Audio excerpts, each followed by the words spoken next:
Hey guys. This is part 31 of What If Naruto Was Sealed and Woke Up After 2,000 Years. Hit like and subscribe if you like this one, and also please check the author in the description. Let's start. We are pain, that's all. We are God.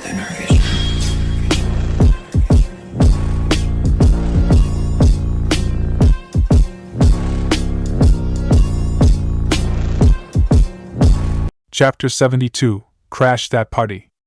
Location, the Normandy. Naruto stood in front of the comm system, seriously wishing he could reach out and throttle Tevos. The Asari counselor stood there in the blue light, looking at him like he wasn't getting the point. He was getting her point. He just refused to accept it. That led them here. The Asari have been down this road, Commander Uzumaki, she told him. Tevos, she cut him off quickly. Madam Counselor, please. I tried to smooth things over with the Solarian Dalatras. To say she's upset would be a monumental understatement. She's pissed because I invited the Krogan to these talks? What? Was she expecting me to ask for her permission before I even called them? The Asari didn't anything exactly. But there was a twitch in her eyes that was quite revealing. Oh, you've got to be kidding me. She was expecting a call? Commander, you must understand how the Solarians feel about the Krogan. The fact they weren't even considered when you contacted the Krogan chief ruffled some of their feathers. They don't have ownership over the Krogan. But they have been involved with them. They have a concern. No, they did not. How could she not see that? The problems the Solarians have with the Krogan is ancient history. We don't need that on our hands now. I do agree with your opinion, Commander. I do, she said reassuringly, like she doubted he believed her. But it's sad to say that any effort to ally these desperate groups seem doomed to failure. Ha! She hasn't seen you work your magic, Shikaka told Naruto. You can turn enemies to friends with just one talk. And I'm sure that you can understand that we cannot afford to waste time with the Reapers knocking on our door. This must be my final word. I'm sorry, but the Asari will not be at your summit. Tevos, the alliance would be better with the Krogan. You know it. I know it. Even the Solarians know it. That's why they're coming, he said. We need the Asari at the summit too. I wish you luck, Commander. She vanished from sight with that last word. He growled in irritation. How these people be so stupid? The Dalatras was going to let what people did the Krogan influence why she should come to the summit, or not. Good Kami, what is with these people? I swear people don't care if there's a war on or not, he muttered to himself. Oh, the Asari care, Kurama remarked. That's why they're staying at home, trying to protect themselves. He didn't sound disgusted or annoyed at the idea like Naruto would have been. In fact, he just made it all sound like he was pointing out a common fact. But the fact made Naruto all the more irritable. Now wasn't the time to be hiding. It just made a more inviting target once the Reaper's attention turned to them. Not only that, but they would also find themselves alone without ready support. The Asari were supposed to be wise and all about the long plan. He had to wonder how they weren't seeing something like this. Did they somehow come down with a sudden case of blindness? Commander, said EDI. Admiral Hackett is calling. Put him through, EDI, he said, facing the comm again. The Admiral didn't waste any time as he came into view. Naruto, have you retrieved the Primarch for your summit? He asked immediately. We got him, Naruto replied. We've also got the Solarians to come along. The Krogan are coming too, but the Asari are staying home. He made no attempt to his disgust at that last part. The Admiral heard him. They'll regret that. The time for unity is now. You want to try explaining that to them? I don't think it'll make much of a difference. You've got your hands full. That's an understatement, Hackett. He wanted to move past the topic. Hey, have you figured out how the Reapers were able to hit Earth so fast? It wasn't all that complicated, really. They surged through the relays and hit Arcturus Station before we knew what was happening. From there, it was a short jump to the Sol system. Earth didn't stand a chance. They got us. They did. His face turned into something between a glare and a frown. I don't like how they did it. I sacrificed the entire Second Fleet to provide cover for the Third and Fifth to retreat. Hell, I've presided over the most devastating military defeat in history. And how do you see us winning the war, Hackett? By making you the tip of the spear, Lord Takaikage. He quickly glanced back to make sure that no one heard that. Please don't call me that. He still didn't like the idea of being in charge of everything. It's your rank. He wasn't going to argue the point. It was moot anyway. And I was referring to your ship more than anything else. Naruto was happy to hear that it was more about his ship than him and his new rank. But he saw a problem. The Normandy is one ship, Hackett. She's also a fast ship.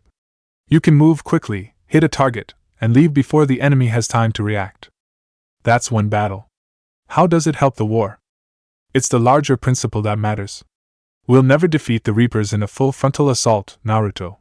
The battle against Sovereign 3 years ago took everything we had, and that was just one Reaper.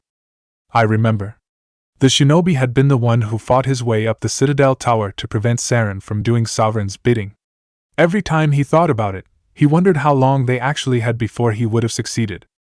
So I'll find their soft spots, avoid them where they're strong, and hit them where they're not. And when I find gaps in the armor, I'll hammer them with every soldier, ship, bullet, and jutsu we've got. Naruto liked the plan. It was a shinobi plan. But there was a question about it, a question of time. How long do you think you can use that plan? He asked. As long as it takes. The reality is, Naruto, everything I'm doing is a delaying action for you. I'm buying us time, keeping us in the game while you gather what you need for this Prothean device. So keep at it, he practically ordered. That raised another topic. How's your analyzation of the Prothean device coming? Naruto asked him. Liara appears to be right. It's a weapon of some sort. A big one. Beyond that, we really can't say, other than it's going to be a hell of a thing to try and build. He sounded doubtful about the idea. Naruto heard his doubt. You think it's risky to build something like this, don't you? The Admiral paused for a moment before he answered. To be honest, the thing scares the hell out of me, but the Reapers have forced our hand. He looked at the blonde. I imagine you went through the same thing when you were developing the seal for Obito. He had been, a little bit. He had spent a lot of nights poring over every kind of seal he could use against Obito. After he read all he could and found that none of them would do what he wanted, he knew he was going to have make a new one. He borrowed a lot from the seals he had found, taking inspirations from them and incorporating them into his own. All the while, there was a question pounding over his head, would the seal work or not? He tried to keep his focus on the seal, but the question was still there. Would it work or not? Instead of letting the question drown him in doubt, he used it to spur himself on, making sure he did everything right so when he did use it, it would work. And for the most part, it had worked. A part of him wondered where he had missed the detail that sent him flying through space instead of orbiting the Earth. Had it been something so obvious that he had been too focused or tired to have noticed? Or was it something subtle, something that managed to slip past him without him even noticing? You'd be right about that, he finally told Hackett. He quickly changed the topic. How about the Akatsuki? What's the word on them? As much as he knew that organization was all but dead on its feet, he knew better than to dismiss them as a threat. Hackett folded his arms with a small frown. There's still the wild card here. Hitting the archives on Odin suggests they're after the same thing we are, a way to defeat the Reapers. That didn't sound like what the elusive man was telling me on Odin, he remarked. He thought differently. Why he would do that now when we need to come together? The Akatsuki has never played by the rules as we know them. I don't know what their agenda is, but it has nothing to do with humanity's best interests. He'd tell you differently. He remembered something else that was discussed on Odin. He always said something about trying to control the Reapers, winning that way. The Admiral shook his head. He's wrong. Dead Reapers are how we win this. I hear that. But that doesn't he won't try it his way. I saw your report on that Akatsuki soldier you found on Odin. If the elusive man is good at one thing, it's finding new ways to subvert science. It's never worked for him before, and it won't now. Well, here's hoping he doesn't try to create an artificial Biju or something. Why would you suggest something like that? Isabu asked, looking horrified at the idea. I don't know. It just came to me. How would he ever do that? Sun asked. He doesn't have one of us. He could have done something when Naruto was working for him, Saiken offered. With him, Naruto quickly corrected the slug. And it was a con, remember? That's beside the point. He could have done something, like swabbed your chakra. How would that have worked when his chakra was locked down? Gyuki asked. He couldn't even reach our chakra with how he was locked down? You got a better theory? Shikaku asked. How about we're all panicking over nothing and Naruto made a dumbass remark. And on that note, this conversation is over, the aforementioned blonde declared, ignoring the dumbass part. He looked at the Admiral. That's it, Hackett. Keep me posted, he said back. Hackett out. As he vanished, Naruto turned around and walked into the war room. He would have walked to the other door, but he saw Victus at the map. He was out of his armor, and wore a Turian suit. There was something about the suit that made it seem military when it clearly wasn't. Maybe it was just the man himself. He went down the steps and walked over to the Turian. Hey, Victus, he said. The new Primarch turned to look at him. Commander, thank you for allowing me the use of your ship, he said, and for going along with this plan. Geras said he had to attend to the Normandy's weapons systems. Something about weapons calibrations. Naruto smiled. Yeah, that's Geras. It seemed like he was going to make that station his permanent home on the ship. He should probably send him a hammock. The smile slid off his face as he said, We've come across a wrinkle. What happened? The Asari counselor decided not to join us at the summit. He tried hard not to let the disappointment at that show in his voice. He was probably a little successful. She thinks that the bad blood with the Krogan won't do anything productive. Her words? No, but it was her meaning. He could hear it in her voice when she talked. Victus considered what that meant for the summit. He could see how the human felt about her refusal. But he could also see where the counselor was coming from. Still, he tended to agree with the human. She may be right, but there'll be a lot more blood, real blood, if we don't try. Sounds grim when you say it like that. But while it might have seemed grim, it was also true. He knew it and the Turian knew it. The sooner we have this summit, the sooner we'll know. There was a moment of silence between them. Is there something else I can help you with? No, not really. I am curious. How's being the Primarch? Victus had to consider that before he answered. If he said the wrong thing and somebody heard it, that would be bad. Not what I imagined, he said. The battle of all time is happening on Palaven, and I'm light years away, reading causality reports in the millions. It was clear that he didn't like it. If I'm going to die, I want to be with my men, so there's no doubt we fought to the last soul. I hear that, Naruto told him. I didn't want to leave Earth like that. I didn't have a choice. I'm not surprised. Geras speaks highly of you.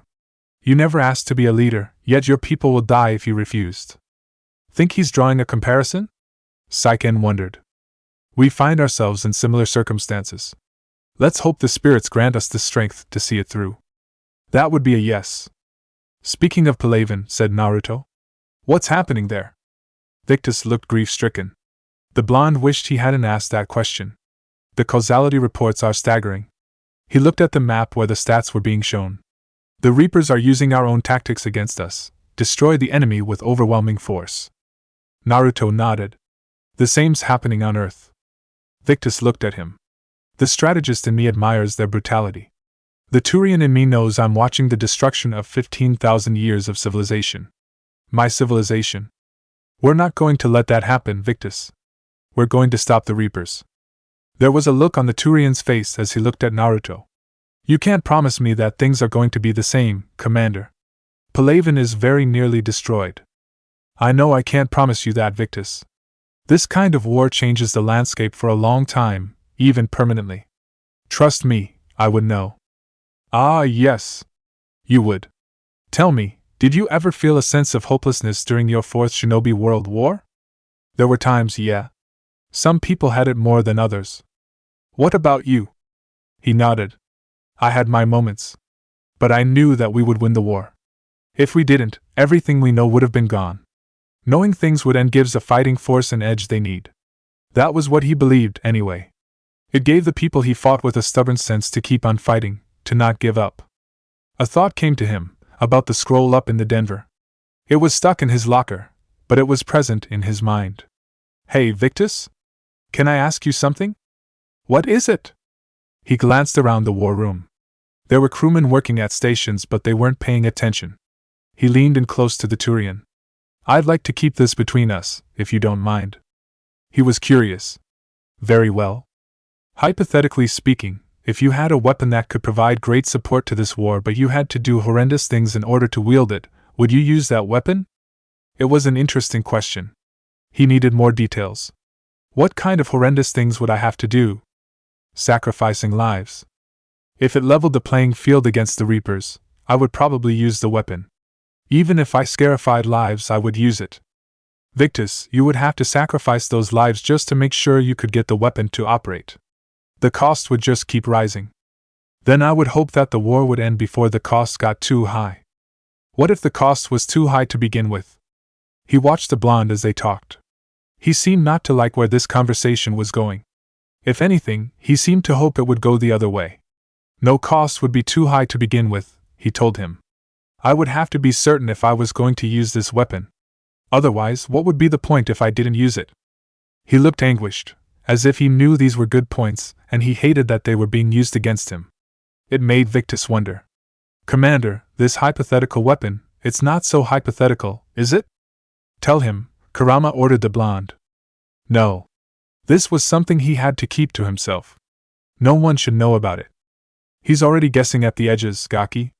You want him to figure it out and think you kept it quiet because you didn't trust him? That'll destroy any chance you have of bringing people together. The Asari said they were out, but the fox knew it was early still. Tell him. He's right, Sun agreed. You should tell him. The other Biju nodded in agreement.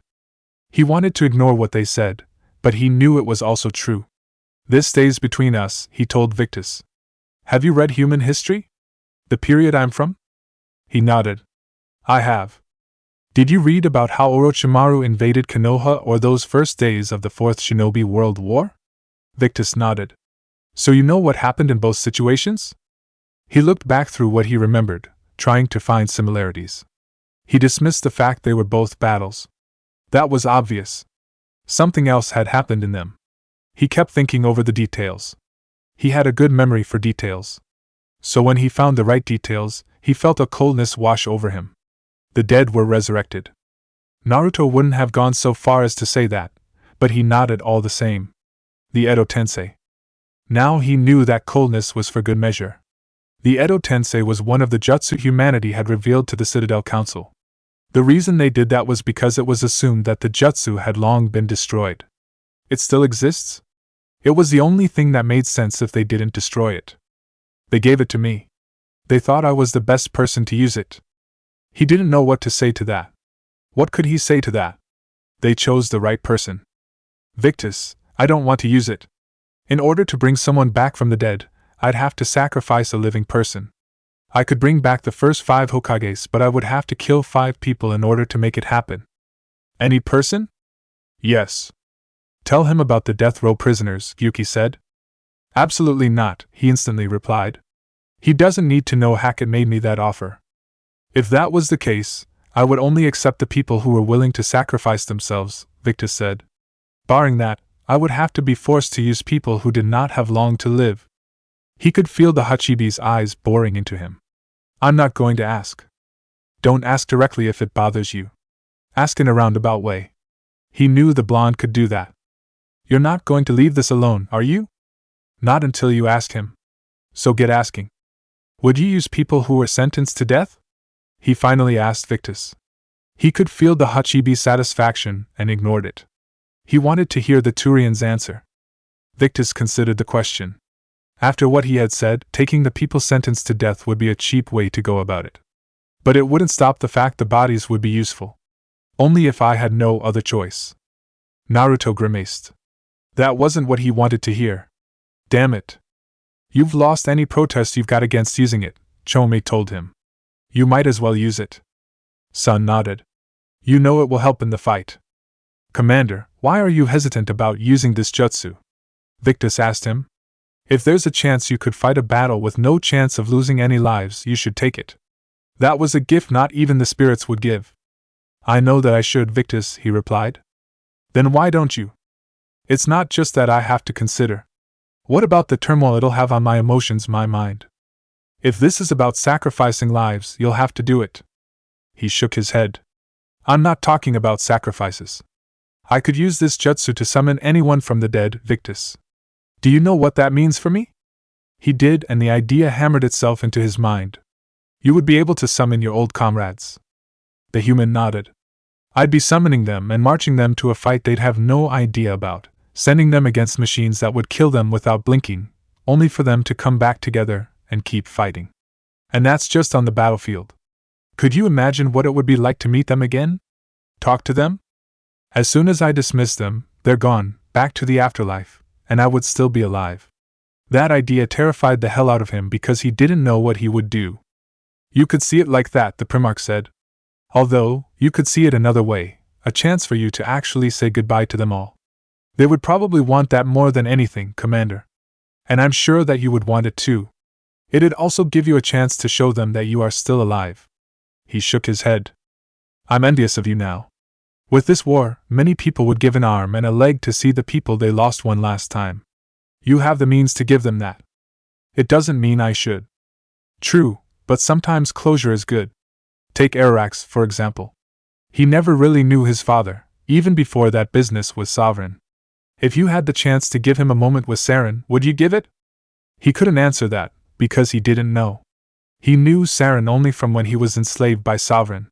He didn't know the man himself. Did Arax? You've given me a lot to think about, Victus. Please make a decision about it soon, Commander. We might need that jutsu. That stayed with him as he left the war room. He didn't have any legs left to stand on to not use the Edo Tensei. But he still didn't want to use.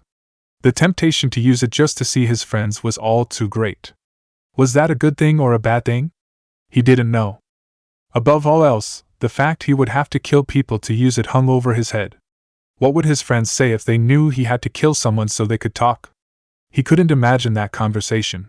Hell, he didn't want to. As he passed the conference room, Joker came on the comm commander. I just went offline. He froze in mid-step. She's offline? How the hell did that happen? I don't know. She's not responding, and I can't access the AI core diagnostics. You'd better get down to Deck 3. He quickly made his way to the CIC. Samantha looked up from her console as he passed her. Commander, comm systems are going haywire. Whatever's happening is centered on Deck 3, she informed him. Reach EDI, he told her as he went for the elevator, hitting the button. I'm heading down there now. As soon as the doors opened to the deck, he was out and headed for the medbay. Hashirama was outside, looking confused. Naruto-sensei, he said when he saw him. What's going on? What are you doing here, Hashirama? I was helping Dr. Chukwas in the medbay. Something's going on in the core. The security guys had us leave. He looked around. Where's the doc? She's getting something to eat. She said that she was going to take the opportunity to have something. It sounded a little weird to him. How could anyone eat when something was happening? Naruto thought it was quite smart. You go do the same, Hashirama. He glanced at the medbay. You sure? Yeah, go. Barely a genin and already he's learning how to be a medic, Matatabi remarked as the kid left. You chose well, Naruto. Can we get a move on, please? Kurama asked. I thought we had a problem on hand. He was rather grumpy. He got like that whenever Hashirama cropped up nowadays. Naruto entered the medbay. 2 crewmen were at the door in the back, wearing masks and holding extinguishers at the ready. There was a sound beyond the door as Naruto came close. It sounded like a thump, followed by hissing. Joker, what was that noise? Fire extinguishers, Commander, his pilot answered. Could be an electrical fire or something. He looked at the men. They were ready to move in, but they were waiting for his order. Let's move in. The door opened and they saw a lot of smoke inside. There were also scattered fires through the room. They weren't connected, but it could happen at any given moment. The crewmen went in and smothered the fires, preventing them from getting any bigger. Once they were all done, they waved Naruto to come in. Eddie? He called out as he stepped inside. You here? The power units on the walls started powering up at his voice. He shifted his stance, waiting for some kind of threat. He peered into the smoke and saw a band of orange glowing inside. It moved closer, revealing it to be a part of a shape. The more the shape moved closer, the more it revealed itself to be a human. Then it came out of the smoke entirely, and he was stunned. Is there a particular topic you wish to discuss, Naruto? Idai's voice asked. It came from what used to be Eva Core's body. It was cleaned and undamaged, but it was the same body. The crewmen drew guns and pointed at her. They didn't open fire just yet, choosing to look to their captain for orders. He didn't give it. He was too busy trying to understand what he was seeing in front of him. That you, EDI? He asked. She held out her hand and looked at it, examining it and how it moved. She appeared to be fascinated by it. Yes. You're in the doctor's body. Not all of me, but I have control of it, she explained. It was not a seamless transition. Is that what you're calling it? He asked. You went dark there, EDI. You had us worried. Correct. When we brought this unit on board, I began a background process to search for its information on the Prothean device.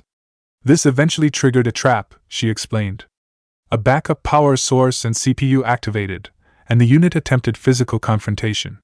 Fortunately, I was able to gain root access and repurpose as I saw fit. During this process it struggled. Thus, the fire. He relaxed a little bit but not by a lot. Her explanation left something of a headache for him. EDI, warn us next time something like this happens, he told her. We could have lent a hand or something. Bringing the crew up to speed would have been counterproductive. All attempts to help would have been limited by reaction time. The crewmen were finally able to get the system off, so the extinguishers stopped, ending the hissing. Wait, hang on, said Naruto. If you're here in front of me, are you still in the ship? They kinda needed her in the ship. She was one of the few people who could keep Joker from going overboard. I exist primarily in the ship. For optimal control, this unit should remain within Normandy's broadcast or tight beam range. That body going somewhere? He asked her. Normandy's weaponry is not suited to every combat situation. This platform could provide limited fire ground support. Translation: you're coming with the team. Correct. This body could accompany you to areas the Normandy cannot reach. Sounds like you've got another member for the clan, Chomei remarked to Naruto. He refused to let that term affect him. He was getting used to it. Not so fast, he replied. What's the delay? You know EDI and you know she could help you in a fight. There was more to it than that. Get used to that body first, he told EDI.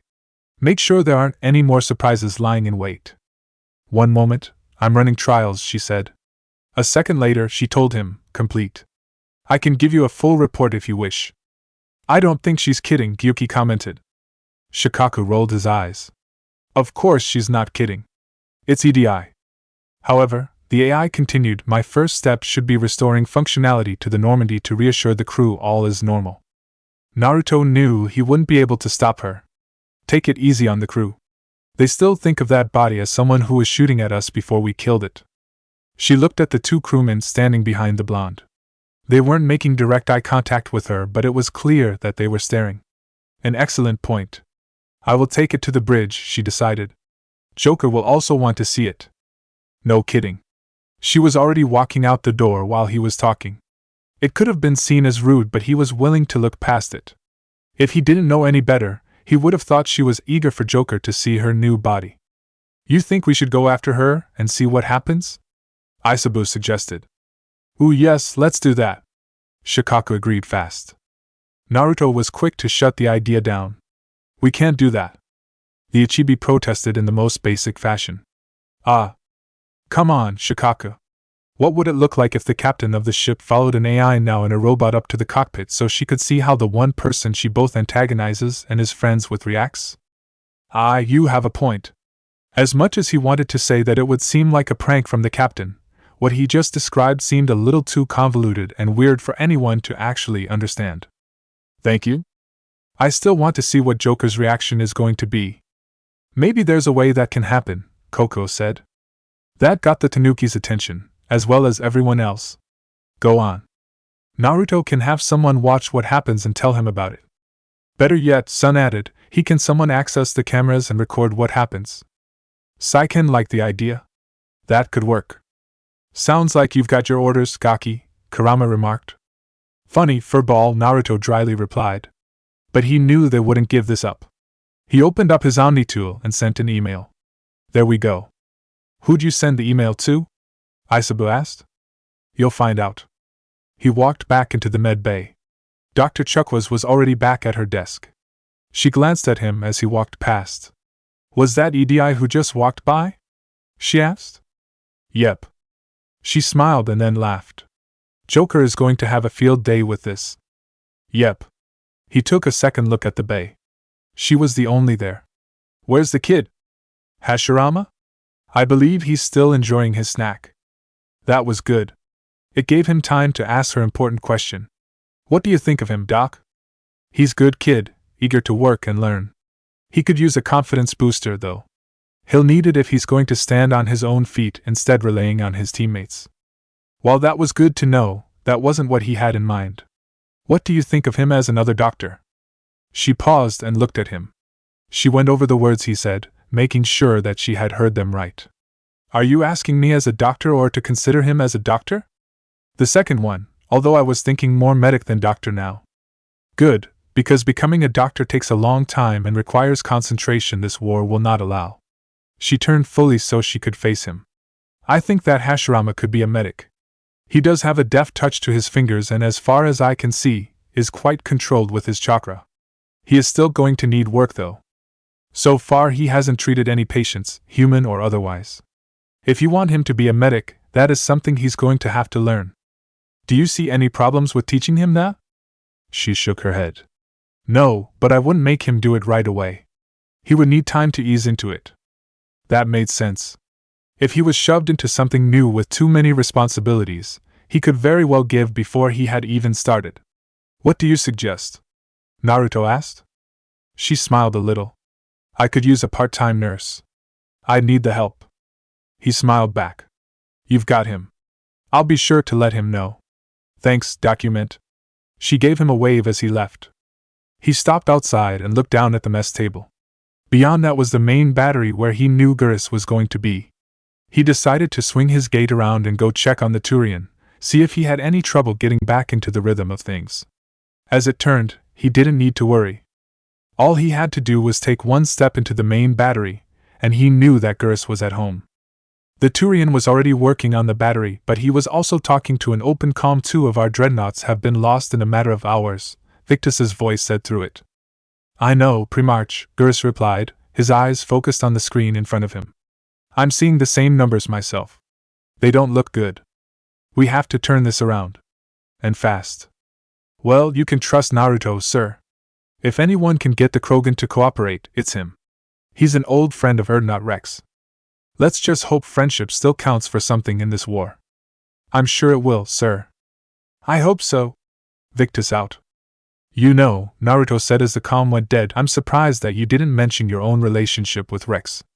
After all, the two of you got close to being married how many times? He didn't flinch or jerk in surprise when he heard the human's voice. He had gotten used to it coming out of nowhere. Instead, he pulled his attention from the screen and looked flatly at him. You were the only one who kept saying that, Naruto. You also kept threatening to find a priest. Hey, if you were going to fight like a married couple, you might as well be a real one. Besides, the two of you usually shut up after the marriage threat.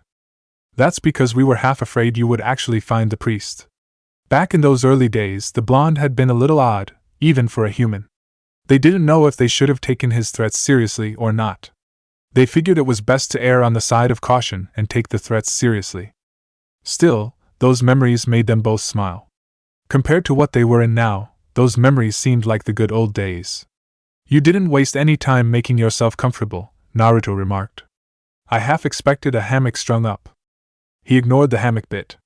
After what I've been through lately, calibrating a giant gun is a vacation. Gives me something to focus on, he said. Well, I'm glad to have you back. I just hope you're ready for what comes next. Oh, I'm ready for it, he said confidently. But I'm sure we'll still need giant guns, and lots of them. Sovereign didn't go down without a fight. I doubt 1,000 more of his friends will be any different. A strange look crossed his face as he thought of something. Still not convinced I should have left Palaven behind. Trust me, I feel the same way about Earth. My students were a part of a class field trip to Sempervigilavi, one that I had met once in Konoha. I saw them all boarding shuttles to escape the island. A Reaper appeared behind them and opened fire.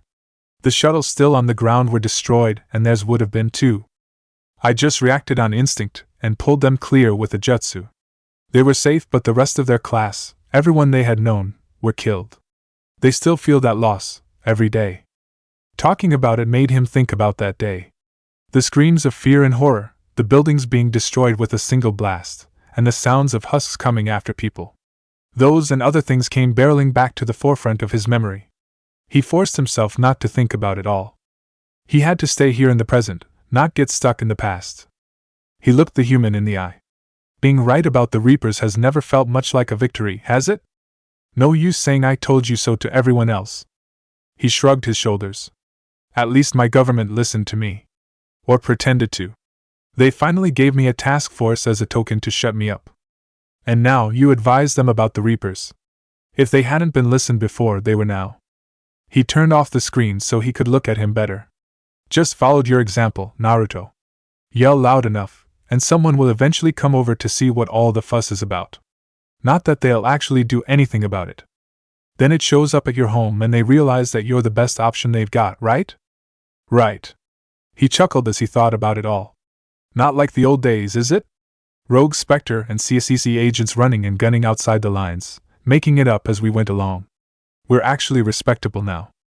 Naruto didn't really see the humor in that idea. People had thought him more than respectable once before. That came with a lot of responsibilities. People are going to be counting on us a lot more because we're respectable now, Geras, he said. They'll probably blame us for anything that goes wrong. Geras knew that was true. Things would most likely get worse before they got better. Well, when things are looking grim, and I'm pretty sure they will, just remember a certain Turian friend of yours isn't sleeping any better, and he'd be more than happy to meet you at the bar and drink you under the table. He smiled at that. I'll be sure to stop by. But you must know that trying to drink me under the table is going to be hard. I look forward to the challenge. We'd have to make sure the kids don't see it though. We need to be examples to them. They needed examples. The Turian nodded. Let's just hope they don't try and kill each other before they become friends. Maya had the right of it. Arax's skin was thin, and he was likely to take it out on someone if pushed too far. We'll see if we can train them together. That might ease up some of the potential anger. Train? He repeated, looking at Naruto puzzledly. You were planning on training Arax, weren't you? The kid was his student after all. It would be highly irresponsible of him not to train him. I was, just not the way you were thinking. All right, he said to the Turian, what's your idea of training? Have him follow me around, listen to what I say, and do what I tell him to do. There was a strong urge to roll his eyes, but he didn't do it. Geras, that's not training.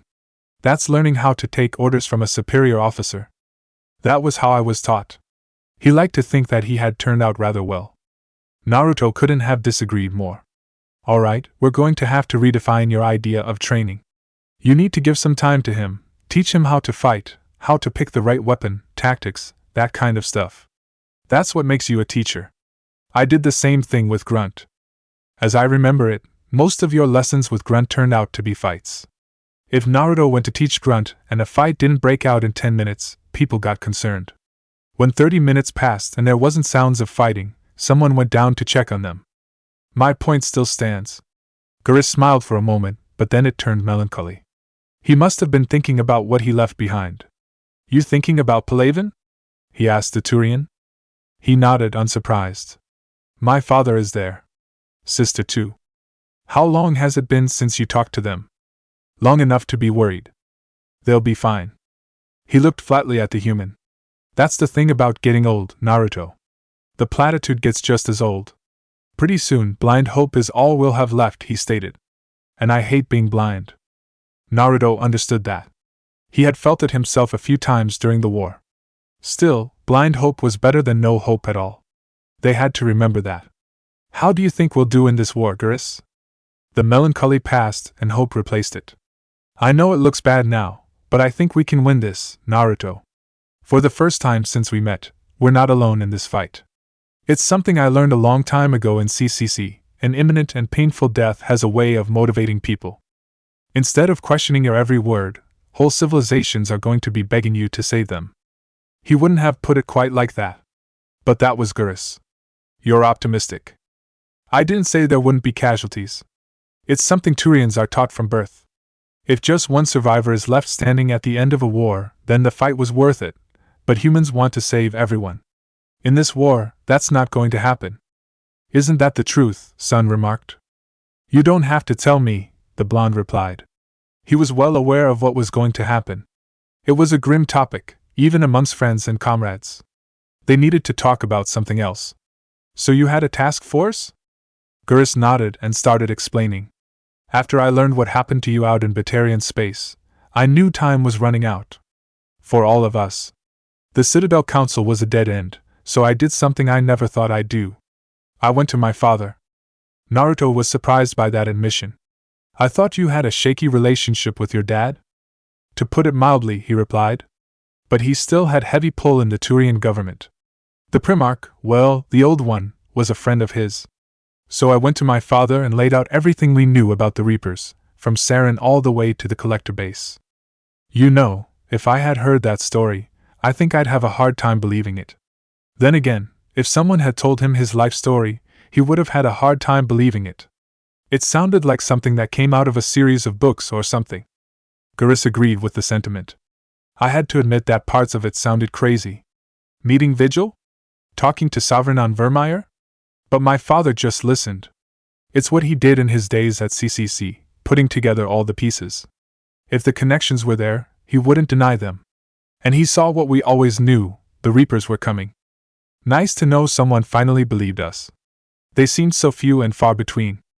He did more than believe. He took it to the Primarch. Direct and blunt. Naruto liked it. Nice. Except the Primarch wasn't as convinced. My father kept pushing and finally got him to commit some token resources. And if you call it a task force, it sounds like you did something about it. What did you do with it? Committed mass genocide and then had a massive orgy? Shikaku suggested with a big grin. He didn't bother to actually respond to that. Someone hit him. Kurama was already moving. Oh, I'll do more than that. Wah, hey! The Tanuki had turned, but it was too late. The fox pounced on him, and within moments was thrashing him. It ended with Kurama on top of him. All done here, he said. Get off! Shikaku cried. He didn't move. Gurus kept on speaking, unaware of what was going on in Naruto's head. As much as I could get away with, and a little more, he added. We hardened our lines of communications, expanded emergency stockpiles across the colonies, improved our early warning detection protocols. Did it help? Naruto asked him. He didn't answer right away. He gave it a few moments of thought. I'd like to think it bought our fleet some extra time. We'll know when this war is over. We will. Thanks for the talk, Gurus. He turned for the door but stopped and looked back. It's good to have you back. Wouldn't miss this fight for anything. He glanced back at the battery. Now I'm sure someone screwed up something down here. I want to get the old girl back into fighting shape. You do that. Just remember to come out of here once in a while. We like seeing your face, ugly as it is. Are you kidding? I've got battle scars now. The ladies will love me. They shared a laugh as the human walked out of there. He missed Gurus. The Turian was good to have around. His Omni-tool buzzed, coming alive in his hand. It was a call. Hello? He asked, answering the call. Commander, it's me, Samantha said. Hey, Sam. Did you record Joker like I asked? Yes, but that's not what I called for you. Could you come up and meet me? I found something suspicious. That got his attention. She sounded worried. I'm on my way up. So, Kurama said as he headed for the elevator, you called Samantha to watch Joker. Yeah, what about it? Why her? First name that came to mind. He got suspicious. What are you thinking, Fox? Me? Nothing at all. Of course you are, he said, not believing it for a second. One elevator ride up and he was in the CIC. He walked over to Samantha and asked, What is it? She turned around and looked at him, her eyes full of concern. Are you all right? She asked. It was fairly intense up here. I can only imagine what it was like down on that moon. He was sure that wasn't she had called him up to talk about, but he indulged her all the same. You should have been more concerned about EDI. She was closer to that incident than the battle on the moon. I was. EDI is a huge assist to this team. If she told me about her plan to obtain a body, I'd volunteered to help. She glanced up at the ceiling almost accusingly as she spoke. I did not wish to force a conflict of interests between our friendship and your duty, the AI answered. If Naruto didn't know any better, he would have sworn there was a guilty note in her voice. I'd have preferred a conflict of interest to a hard restart of half our systems, Samantha said pointedly. But thanks, regardless. Naruto, you should get back on point, Gyuki told the blonde. I know, he said back. Sam, you had something to tell me? He asked her. Her eyes widened as she realized she had gotten off track. I do, yes. I found something while scanning Alliance channels. Grissom Academy is requesting help. The Reaper invasion front will hit them soon. He remembered meeting Grissom. He wasn't surprised that he had an academy named after him. Is this a special kind of academy? He asked. If it was, it would explain why they would stay open during a war. She nodded. Grissom Academy is more specialized than a normal school. It's home to some of the smartest students humanity has to offer. Their Ascension project helps gifted young biotics. And they're still open? Some of their work has Alliance support. That might be why they stayed. What did you find wrong? A Turian evac transport responded to their distress call, so normally I'd say we don't need to do anything. But something sounded off in the Turian signal, she explained, turning back around to the console. I had EDI preform an analysis. It's fake. Fake? He repeated, coming up beside her. She nodded. I think it's the Akatsuki. She said the fake Turian signal was similar to one that lured you to a collector's ship. She left it hanging as she looked at him questioningly. It was clear she didn't to accept it as the truth, or not. Remind me to tell you about it later, he said. That was all he was going to say now. She accepted it. In any event, whoever faked the signal wants us to think Grissom Academy's being evacuated. But I believe they're still in danger. And he could believe. Good work finding it, he told her. She did her best to remain professional. Now wasn't the time to enjoy praise. She wasn't quite sure if she was successful or not. If this really is the Akatsuki, hopefully this operation is something worth investigating. It could be simple disinformation. Matatabi saw what was happening. She's thinking too much. She's starting to ramble. Naruto, do something, Saiken told him. I'm not blind. I saw it. He reached out and placed his hand on her shoulder. She looked at the hand and then at him, surprised he would do something like that. Good work, Sam, he said. She smiled a little, finally feeling the praise. Thank you, Commander. Naruto had taken the information over to Joker. Once the pilot had gotten over his enjoyment of EDI's body, which involved EDI walking away to ask Naruto a few questions about morality, and Joker's inability to answer some of her questions, he plotted a course to Grissom Academy. It took a few days to reach the academy. Naruto spent those days training his student and helping Gurus train his. Once they had stopped Ararax from insulting the genin and vice versa, training turned out fairly well. More often than not, he used Ararax to teach his student how to fight as a team and Gurus used it to teach his student how to respond to multiple threats.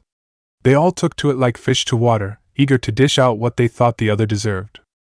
It was just after one such training session that Naruto was called up to the cockpit.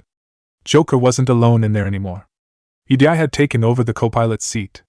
Both were staring at the screen with grim seriousness. As Naruto walked in, Joker spoke. And there's the folk who answered the distress call. Akatsuki cruiser. At least a dozen fighters on blockade duty. Naruto stopped behind his chair. The shinobi knew something about ship size and what they did, but not enough to fully understand what his pilot meant by that. So not good? He asked. Joker answered, too many for us in a straight-up fight. They must want this place bad. It's full of promising students, some of which are biotics. Are you surprised? Well, when you put it like that. EDI caught something. Receiving incoming transmission, she announced. Play it, Naruto ordered. With a few keystrokes, she opened the channel. SSV Normandy, this Kali Sanders, director of Grissom Academy, a woman's voice spoke. We need immediate assistance. The Akatsuki is attacking the facility. They're after my students. The shinobi said, this is Naruto. We're here but we can't get through a direct way. I know. They've taken control of our docking bays. What else you got? There's an auxiliary cargo port I could probably open. We'll take it. We'll come in and get your students. He looked down at his pilot. I need a distraction, Joker. You good for it? He smiled widely, almost manically. Boy, am I. Glad to hear it. EDI, you're with me? She followed him as he walked out of the cockpit. He reached for his comm and gave one command. Team, armor up. While the shuttle left the ship and waited, Joker took the Normandy for what was basically a joyride right past the Akatsuki defenses. They all watched his flying from the shuttle's screens. "Joker's having fun," Liara remarked. "Flying past several ships and taunting them?" Gurus remarked, "He's living his dream." "Hey, Gurus?" asked Maya. "You sure you're okay with leaving paper behind on the ship?" "Yeah, he could sit this one out." Ararax needed time to make sure he didn't get himself killed in a fight. He glanced over at Naruto. "They're not going to get themselves killed fighting each other, right?" "They'll be fine," the blonde said. "They were paying attention when we explained what was happening. And there was very little complaining when we told them that they were staying behind." He was certain that the complaining on Jiraiya's part was only a token gesture. "We're coming into the port," Cortez said from the shuttle cockpit. Naruto went up to him so they could speak easier. "Keep the shuttle close," he ordered. "We'll be back with people." "Understood, sir." Moving in for the hatch. He turned back around and signaled everyone to get ready. All talking went silent and they pulled out their preferred gun. The shuttle settled and the hatch opened. All gun barrels pointed outwards, but there was no threat. "Time to play the game," Naruto thought as he signaled the team to move forward. As soon as they stepped aboard, Kali came back onto the comm. "Commander, I'm locked in a server room around the corner. Akatsuki soldiers are trying to get in." She didn't need to say anything else. "We're on our way," Naruto said. Everyone moved up to the door at the corridor's end. Before they opened it, he looked at Liara. "I'm gonna need a blast to unsettle them." She nodded and began flaring her biotics. The second the door opened, they saw the Akatsuki soldiers trying to break into another room, and the soldiers saw them. One of them started to shout "Inkum." That was as far as he got before Liara threw her biotics and a powerful wave spread from wall to wall down the corridor. They barely had time to react, and it didn't do anything for them anyway. They were knocked down and stunned. "Move up," Naruto ordered. "Make sure they all get a bullet." There were only 4 soldiers on the ground. They were easily taken care of, each getting a bullet in the head. One of them slowly came to, only to realize what was happening. He tried to get back to his feet, but Gurus put his rifle to his helmet. "Not a good idea," he said, squeezing the trigger. The body fell back down to the ground in a slump, a hole in the center of the visor. Naruto looked at the door they had been trying to break in. It was cracked slightly. They must have started cracking it open when they interrupted them. "Kali?" he called through the crack. "It's Naruto. You're good." The doors opened all the way with a little bit of a push. The second they stepped in, a woman in Alliance uniform popped out behind a rudimentary barrier with a gun. Fortunately, she looked before she fired and saw who it was. "Commander, thank you," she said, walking around the barrier while lowering her gun. "It's nice to see a legend walking around here. With the Akatsuki coming for my students, I could use a legend, especially one Admiral Anderson has vouched for." "Somebody's a flatterer," Chomei remarked. "Somebody's desperate," Naruto replied. "How many do you have?" he asked Kali. She was rather cute with her blonde hair and pale blue eyes. There was something familiar about her face, but now wasn't the time to figure out what it was. She was already up and heading to a nearby console. "Fewer than 20, she told him as he followed. Most were sent home when word of the Reaper invasion spread. She took her seat at the console. But a few volunteered to stay. Some are prototyping tech for the Alliance. Others are biotics. They've been training for military operations, working together as biotic artillery." Matatabi was intrigued by the idea. "I wonder how that would work." "They'd probably be able to lift more heavier things," Kokuo said. "Sunad, or be able to blast more people back, keep them pinned." "You should ask about this, Naruto," the Gobi suggested. "We don't have the time," he reminded them all. "We're trying to get the students out of here." But he was curious about something. "You mentioned Anderson. You know him?" he asked Kali. "Yes. We met, Kami, what's it been? 20 years ago, when he was a Spectre candidate." She looked him in the eyes. "I was there when Saren betrayed him. David saved my life that day. He's a good man. He was on Earth with me when the Reapers hit," he told her. "He's still there." She was surprised. It showed on her face. "I hadn't heard," she said. "We've been cut off from most news." "He's alive?" "That's what he just said, woman," Kurama said with an eye roll. "Not necessarily," Gyuki said. "He said that Anderson was still on Earth. That could very well mean he's dead." The fox glared at him. "Shut up." It's the truth. We both know it. It was the truth. Naruto explained, he's still alive, fighting on Earth. She smiled. It was really familiar, almost achingly. Good. If we get out of here, she started, only to stop. She started up again. Well, just tell him to stay alive.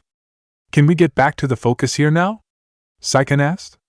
Yes, the biotic artillery, Matatabi agreed. That wasn't what Naruto was going to talk about, but it was as good a place as any to start. You know, training kids doesn't make them ready for war, he told Kali. Agreed, but the Alliance needs every resource it can get, and our students are unique resources. She had to think about what she was saying before she spoke the word. It felt a little hard to get out, but she was glad when it did. They wanted to help. How could we say no with the entire galaxy falling apart? Didn't you have the same problem, Naruto? Gyuki asked. He could have sworn remembering a discussion about resources during the Fourth Shinobi World War. If you're talking about me personally, then no, the blonde replied. If you're talking about Konoha, then yes.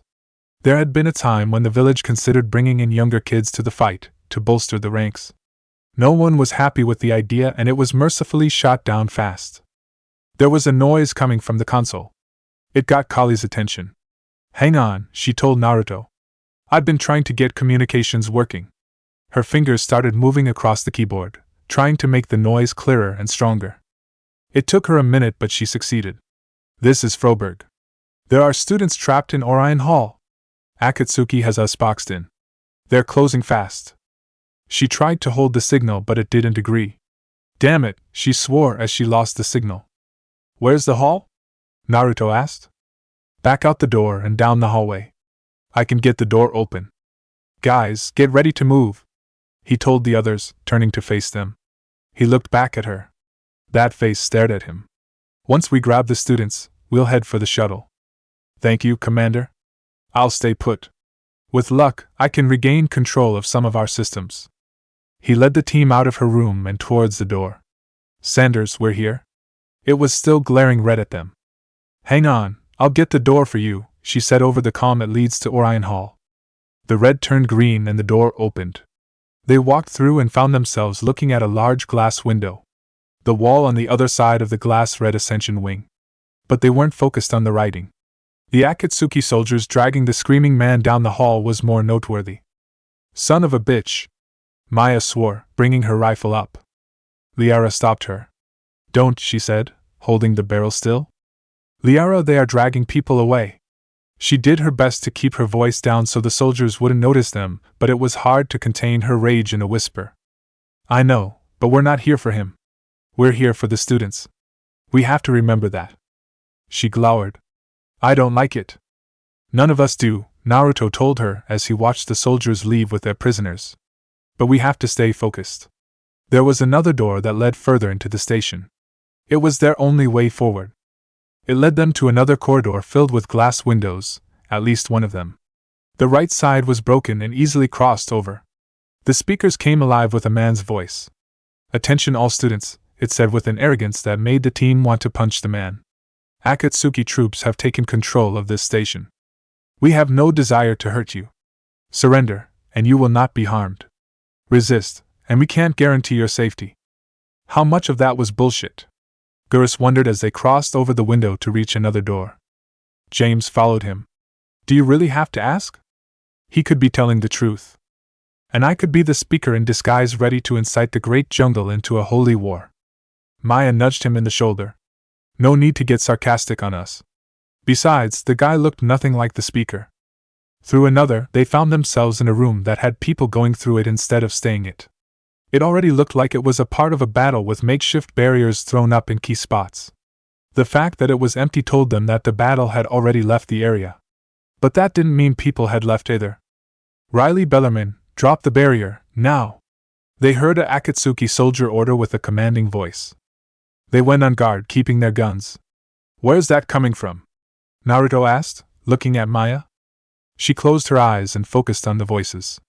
Nobody's going to hurt you, a second voice said. The file says we need you alive. Her eyes snapped open. Around the corner. The voices kept talking as they moved towards them. But your sister? The first voice said. She's optional. You give us trouble, we'll find her. Geras stifled a snarl. The memory of his own sister was fresh in his mind. Threatening to harm someone's sibling to make them comply rubbed him the wrong way. We make them bleed, he told the others. Naruto shook his head. We kill them. He didn't like what he heard, but there was no time to make them suffer. They found 2 Akatsuki soldiers facing down a single guy inside a biotic barrier.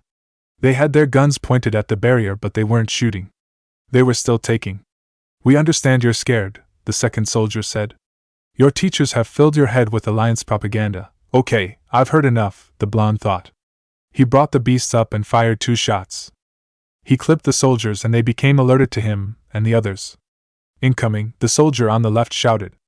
Get! That was as far as he got before the bullets ripped apart his armor and killed him.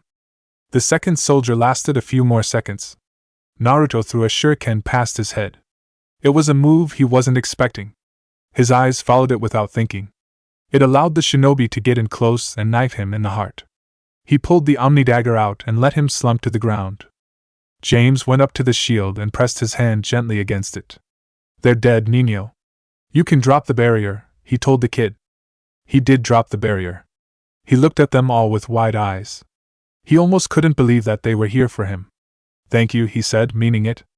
Don't let your guard down, Naruto warned. There's probably more of them around. Find a place you can play dead and wait there. Once it's safe, go find Kali Sanders. She's at security. He nodded. Okay, but my sister Scene is out here somewhere too. We'll try to look for her. That was the best the blonde could promise. Where's Orion Hall? He pointed through the broken window next to them. That way. They climbed over the window into the classroom. It definitely looked like it had been in a fight, with chairs knocked down to the ground and papers scattered across the floor. If the desks weren't shot, they bore scars of other kind, like grenades and biotic blasts. Naruto saw a few pads on the desks, including the teachers, and briefly wondered how they were able to avoid getting destroyed. The Alliance has failed you, the Akatsuki man on the speakers kept talking. Earth has fallen. Fighting now only dishonors your family, your friends.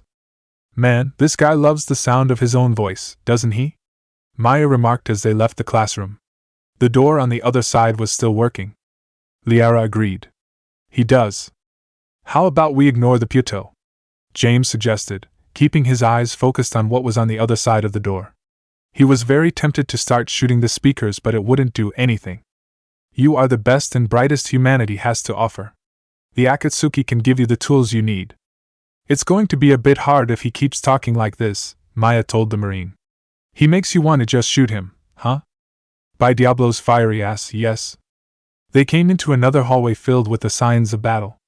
At the far end, a student came running out of a door. He barely got halfway through the room before a shot ran out and he fell to the ground with blood leaking out from his head. Watch the headshots. An Akatsuki soldier snapped at his partner as they went up to the body. Orders are to take them alive. Check the file, the second soldier said, lifting his rifle. He nudged the body with his foot. Who was it? The first raised his gun as he activated his Omni tool. He found the face after a moment. Honecker, he said.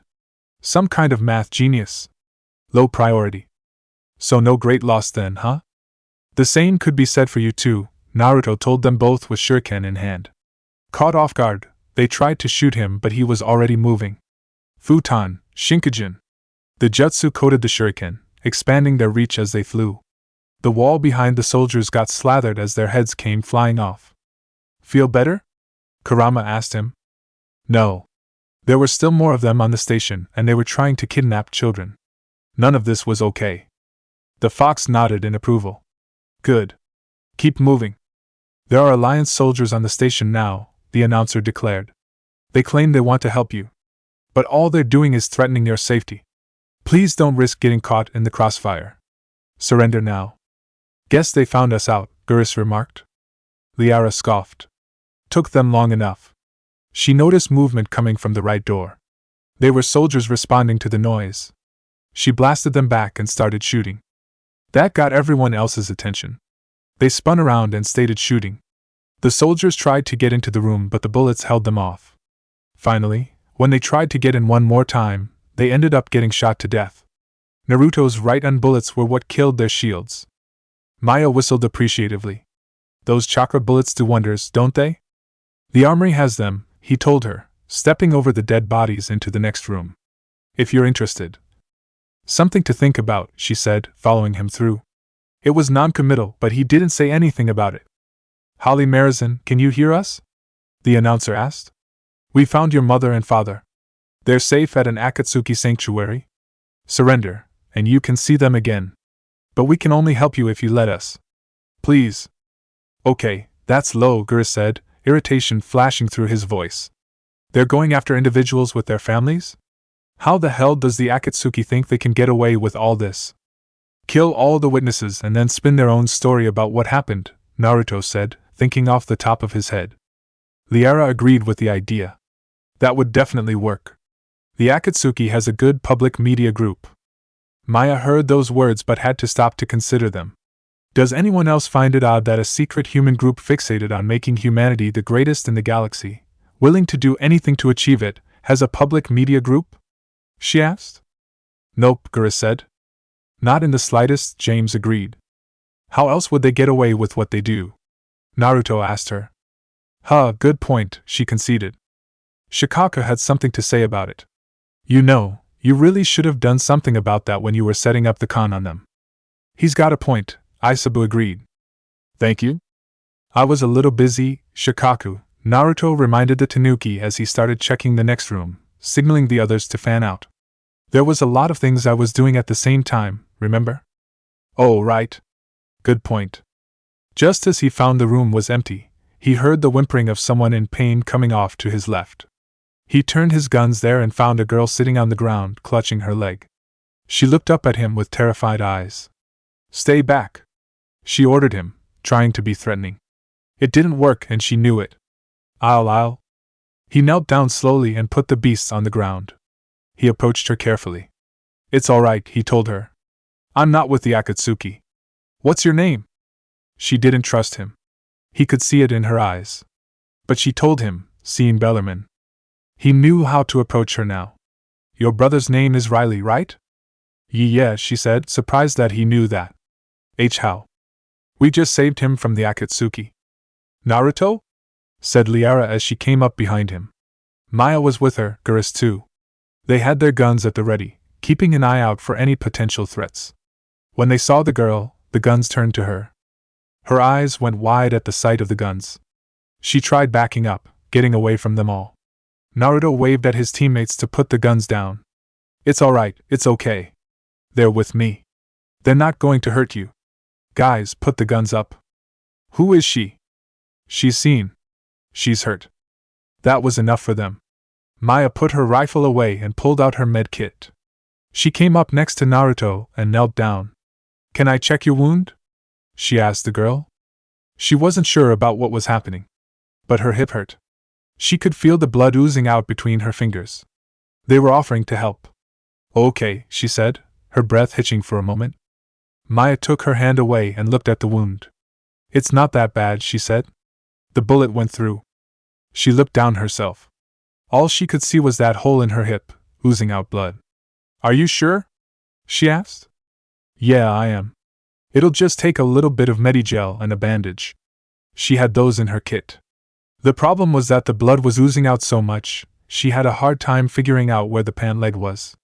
There was one way to fix that problem. She looked back at the men.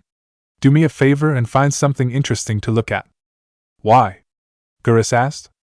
Naruto knew why.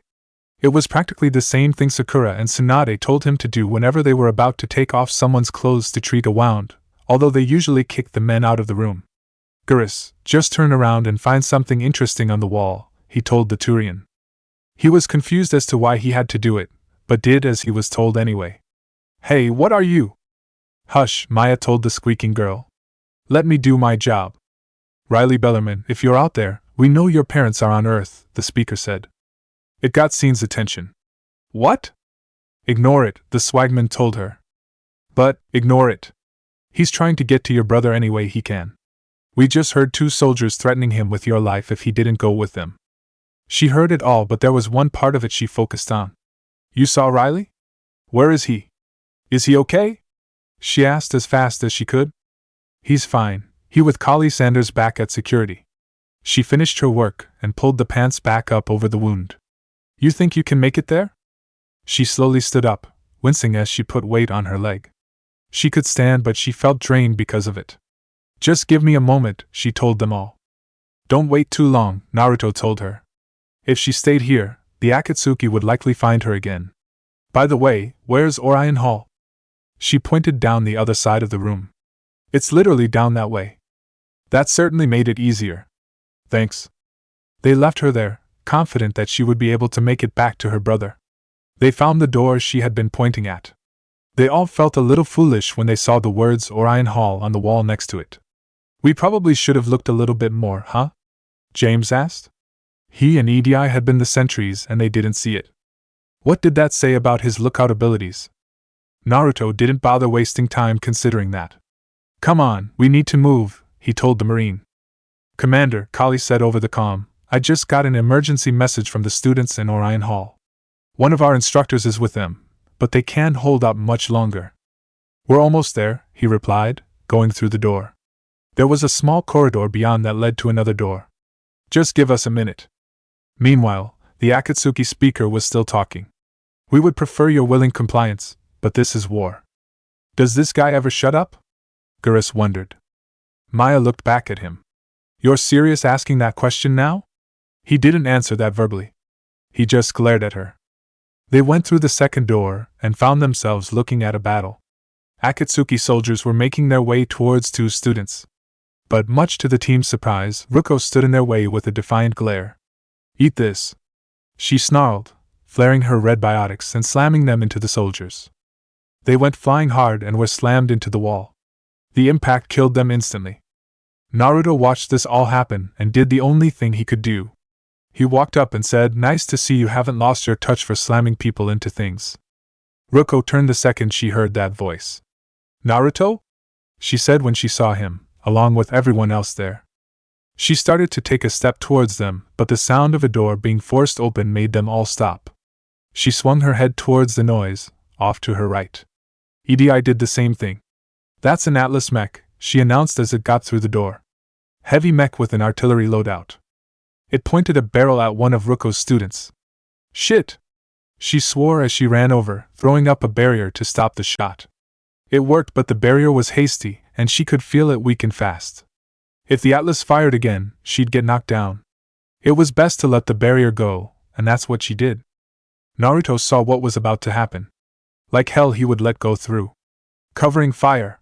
He ordered the team. Jutsu if you've got them. James moved forward, his hands clasped together, as he muttered something in Hispano. His hands flung out and lightning shaped into discs flew at the Atlas. They smashed into the barrels and they jerked for a moment. The guy in the mech's cockpit worked the controls, but nothing worked for him.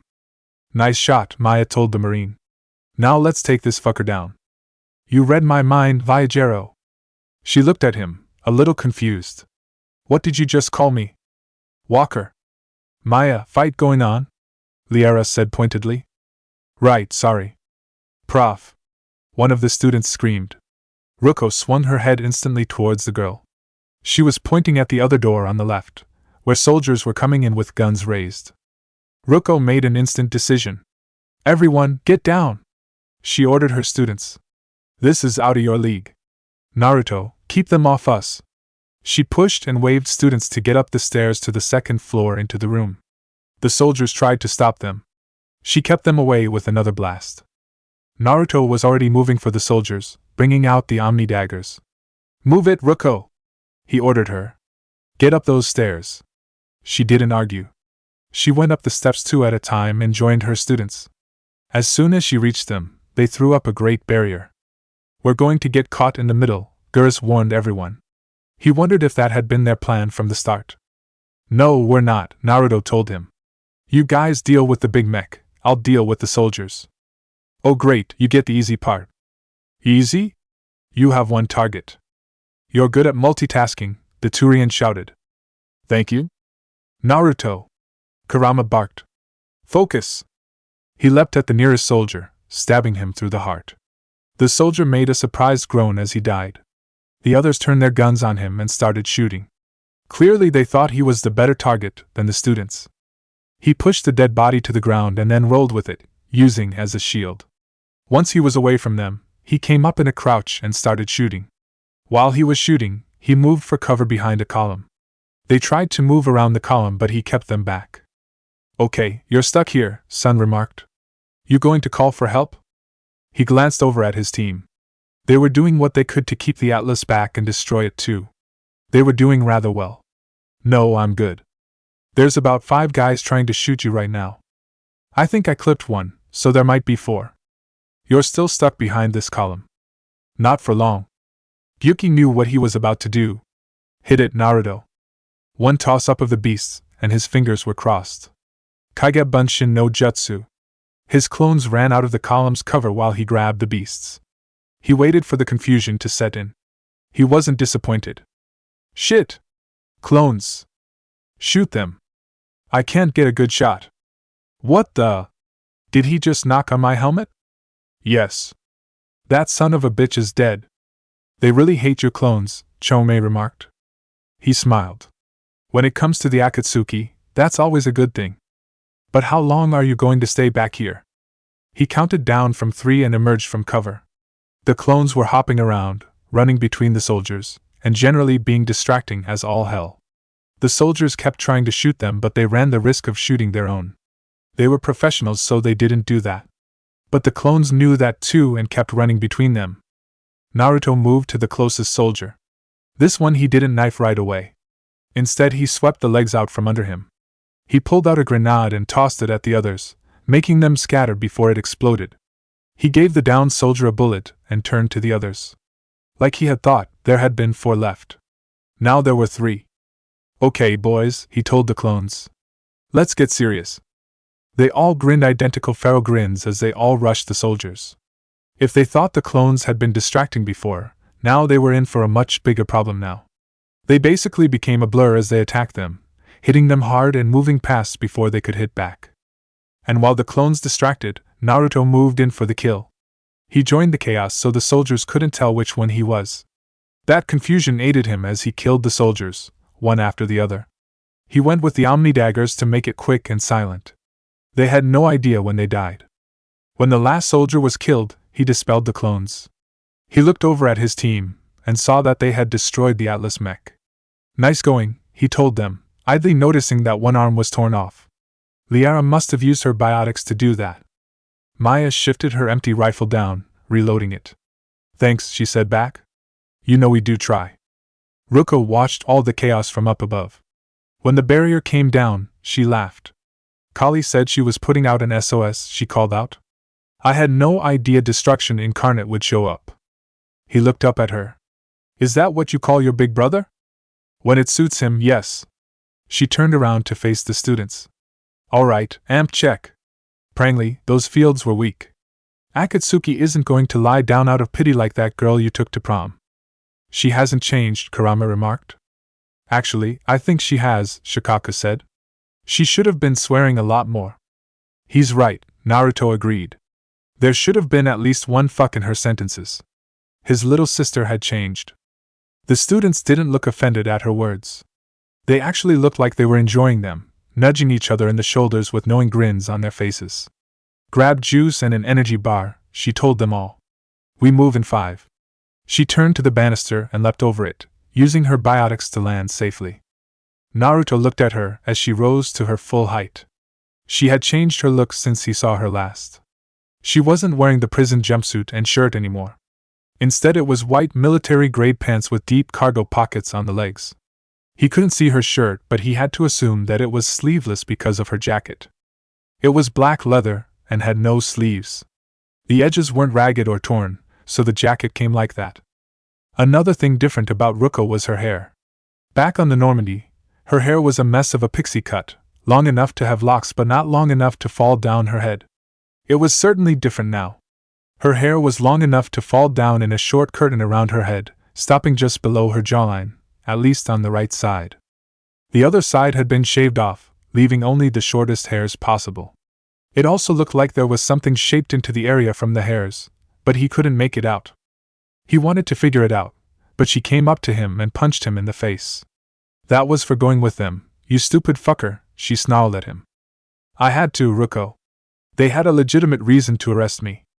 She wasn't too happy with that idea. Yeah? And how'd that work out for you? Did they listen? He said nothing. Didn't think so. You could have stayed. Instead, you went off and played the loyal shinobi. That's who I am, Ruko, he reminded her. I wasn't going to let anyone pay for the mistakes I made, not when I could pay them myself. You know that. It's why she didn't try to fight the soldiers after he held her back, telling her that he would be fine. She moved in close and pulled him into a tight hug. You do something stupid like that again, I'll kill you myself, she said into his ear. It might have sounded like a threat, but he could hear the worry and concern underneath. She had genuinely worried for him after he had been taken away. He smiled to himself as he returned the hug. I miss you too, Ruko. She did not sniff, although it was close. She just let go and said, self-righteous jackass, to his face. He just smiled wider, and she couldn't help but smile back. While they were talking, the others walked over so they could be a part of the conversation if they could. They gave the siblings some room while they talked. Edi noticed something obvious as they talked and said it. Ruko's personality appears largely unchanged. Ruko probably would have asked who she was, if she hadn't heard the voice. Hey Edi. Nice body. Now you look like a sex bot instead of a sex toy. That's rude, James remarked. She barely gave him a glance. Who's the new guy? She asked her brother. That's James, a Marine. He glanced back at him, and then leaned in close to her. He's Quan Misley's brother. Oh, shit. What else could she say?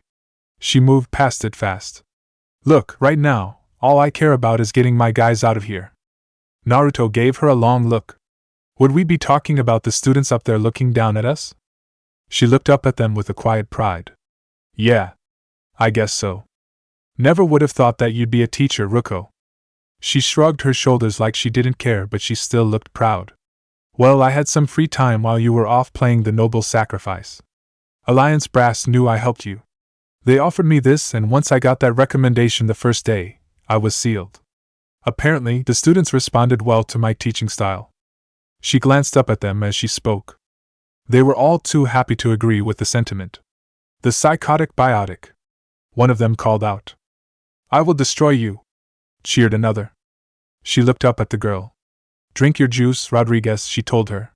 You couldn't destroy wet tissue paper. She's enjoying this, Shikaka said. Isaba nodded. Oh yeah, she is. Cortez to extraction team, the shuttle pilot spoke on the comm. The Akatsuki cruiser is coming back. Naruto answered the call. How long until they reach the station? 2 minutes tops, Commander. After that, there's no way we'll get past them. He looked back at the second floor. The kids were finishing off their break, but they were still tired. That many kids, in the state they were in, there was no way they'd be able to make it to the shuttle in time. Head back to the ship, Cortez. We'll get out of here somehow. Roger that.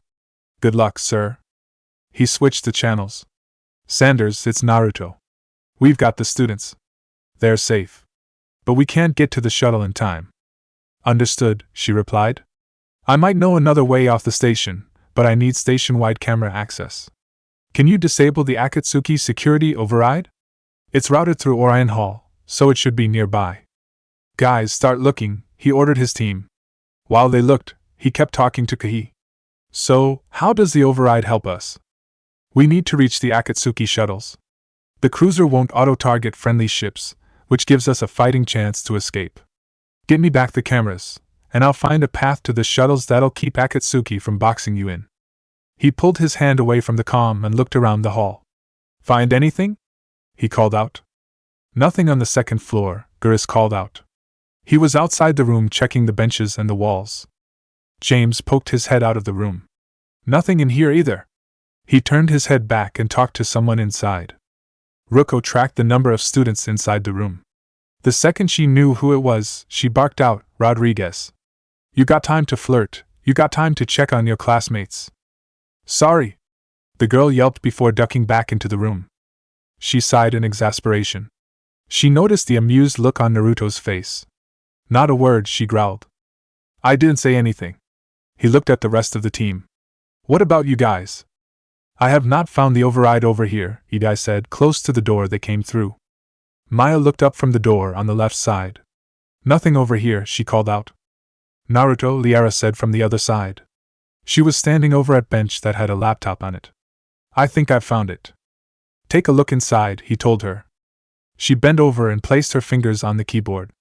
They started dancing, and when they stopped, she stood back up. Got it. Kali, he said into the comm, try it now. Got it, she replied. It took her a moment to find what she was looking for. The fastest way is through the atrium, but the Akatsuki has sealed the doors. You'll need to disable the magnetic locks. The overrides should be directly above the door. He walked over to the steps leading to the atrium. He didn't see anything that was out of place. I hope you weren't being literal. Ruko rolled her eyes. She wasn't. Hey, new guy! She shouted up at James. What? He shouted back down. Look inside that room for the magnetic lock release. And ignore Rodriguez while you're at it. He managed to give her a flat look across the hall. Do I look like an idiot? He asked. He went inside before she could actually answer. Smart, she said to herself. Hey, Ruko, Naruto said. You said that you got a recommendation to come work here? He was curious about who exactly gave her that recommendation. Yeah, from an old guy before he passed away, she replied absently. I think this place was named after him. Liara and Maya had walked back over to them. The swagman's eyes nearly boggled out of their sockets. You got a recommendation from John Grissom himself? She asked. Yeah, him. He was a bit grumpy, although he seemed to take the students going gaga over him well when he paid a visit. He paid a visit here? It wasn't Ruko who answered her but Liara. He did. It made some waves in the news. It was his first and only time visiting Grissom Academy, she told her. Yeah, on the same day I was given a practice run with the kids, Ruko said.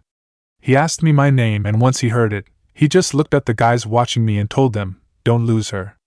Everything after that was easy. Glad to hear it, Naruto told her. Liara wondered about the students upstairs. Are they any good? She asked Ruko. Biotically, I mean. You should know how scary a pissed-off biotic attacker is, Liara. You know what's scarier? A whole bunch of them working together. It's like a biotic artillery strike. Any asshole who gets in our way, we rip him to shreds. She sounded proud of what they could do. But it was one thing to do it in a classroom and another to do it on a battlefield. Both she and Naruto knew that.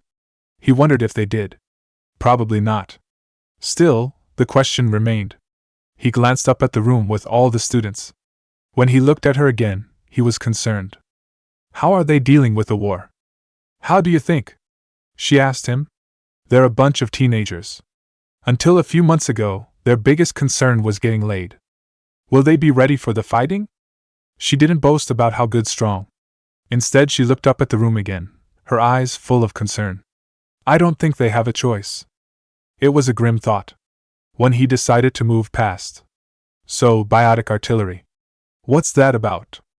Heard it first from Kali, right? She asked, getting a nod. It's great in theory. Maybe they'll get it together once they've seen some action. She didn't sound that confident about what they could do. He wasn't the only one who heard it. Liara and Maya were waiting for her to express her doubts about her students. She stayed silent, so Naruto prompted her.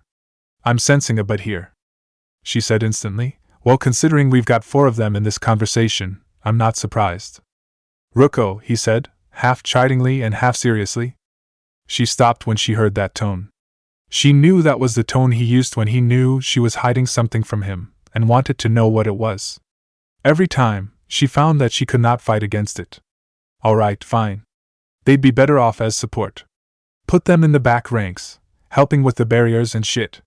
I don't know. He glanced up at the second floor. Gurus looked amused as he watched the room. Clearly something was going on in there.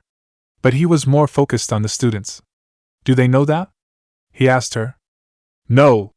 They need me to believe in them. She gave him a pointed look. I did pick up a few things listening to you. I should hope so, he replied. You're definitely different from before, Ruko. Better? Yeah, I'd say that. She didn't blush, but she did feel a little embarrassed at his compliment. Yeah, well, maybe some of your attitude rubbed off on me. I never had much of a family before you. And these guys. She glanced up at the room with a fond expression tinged with protectiveness. When she looked at him again, the protectiveness was still there, this time tinged with a warning. Anyone messes with my students, I will tear them apart. He nodded in agreement. Ad-girl. Found the override. James shouted out from the room. The door's open now. Took him long enough, Maya remarked. Liara agreed. Why was that? Ruko had a feeling she knew why. Rodriguez. It wasn't me.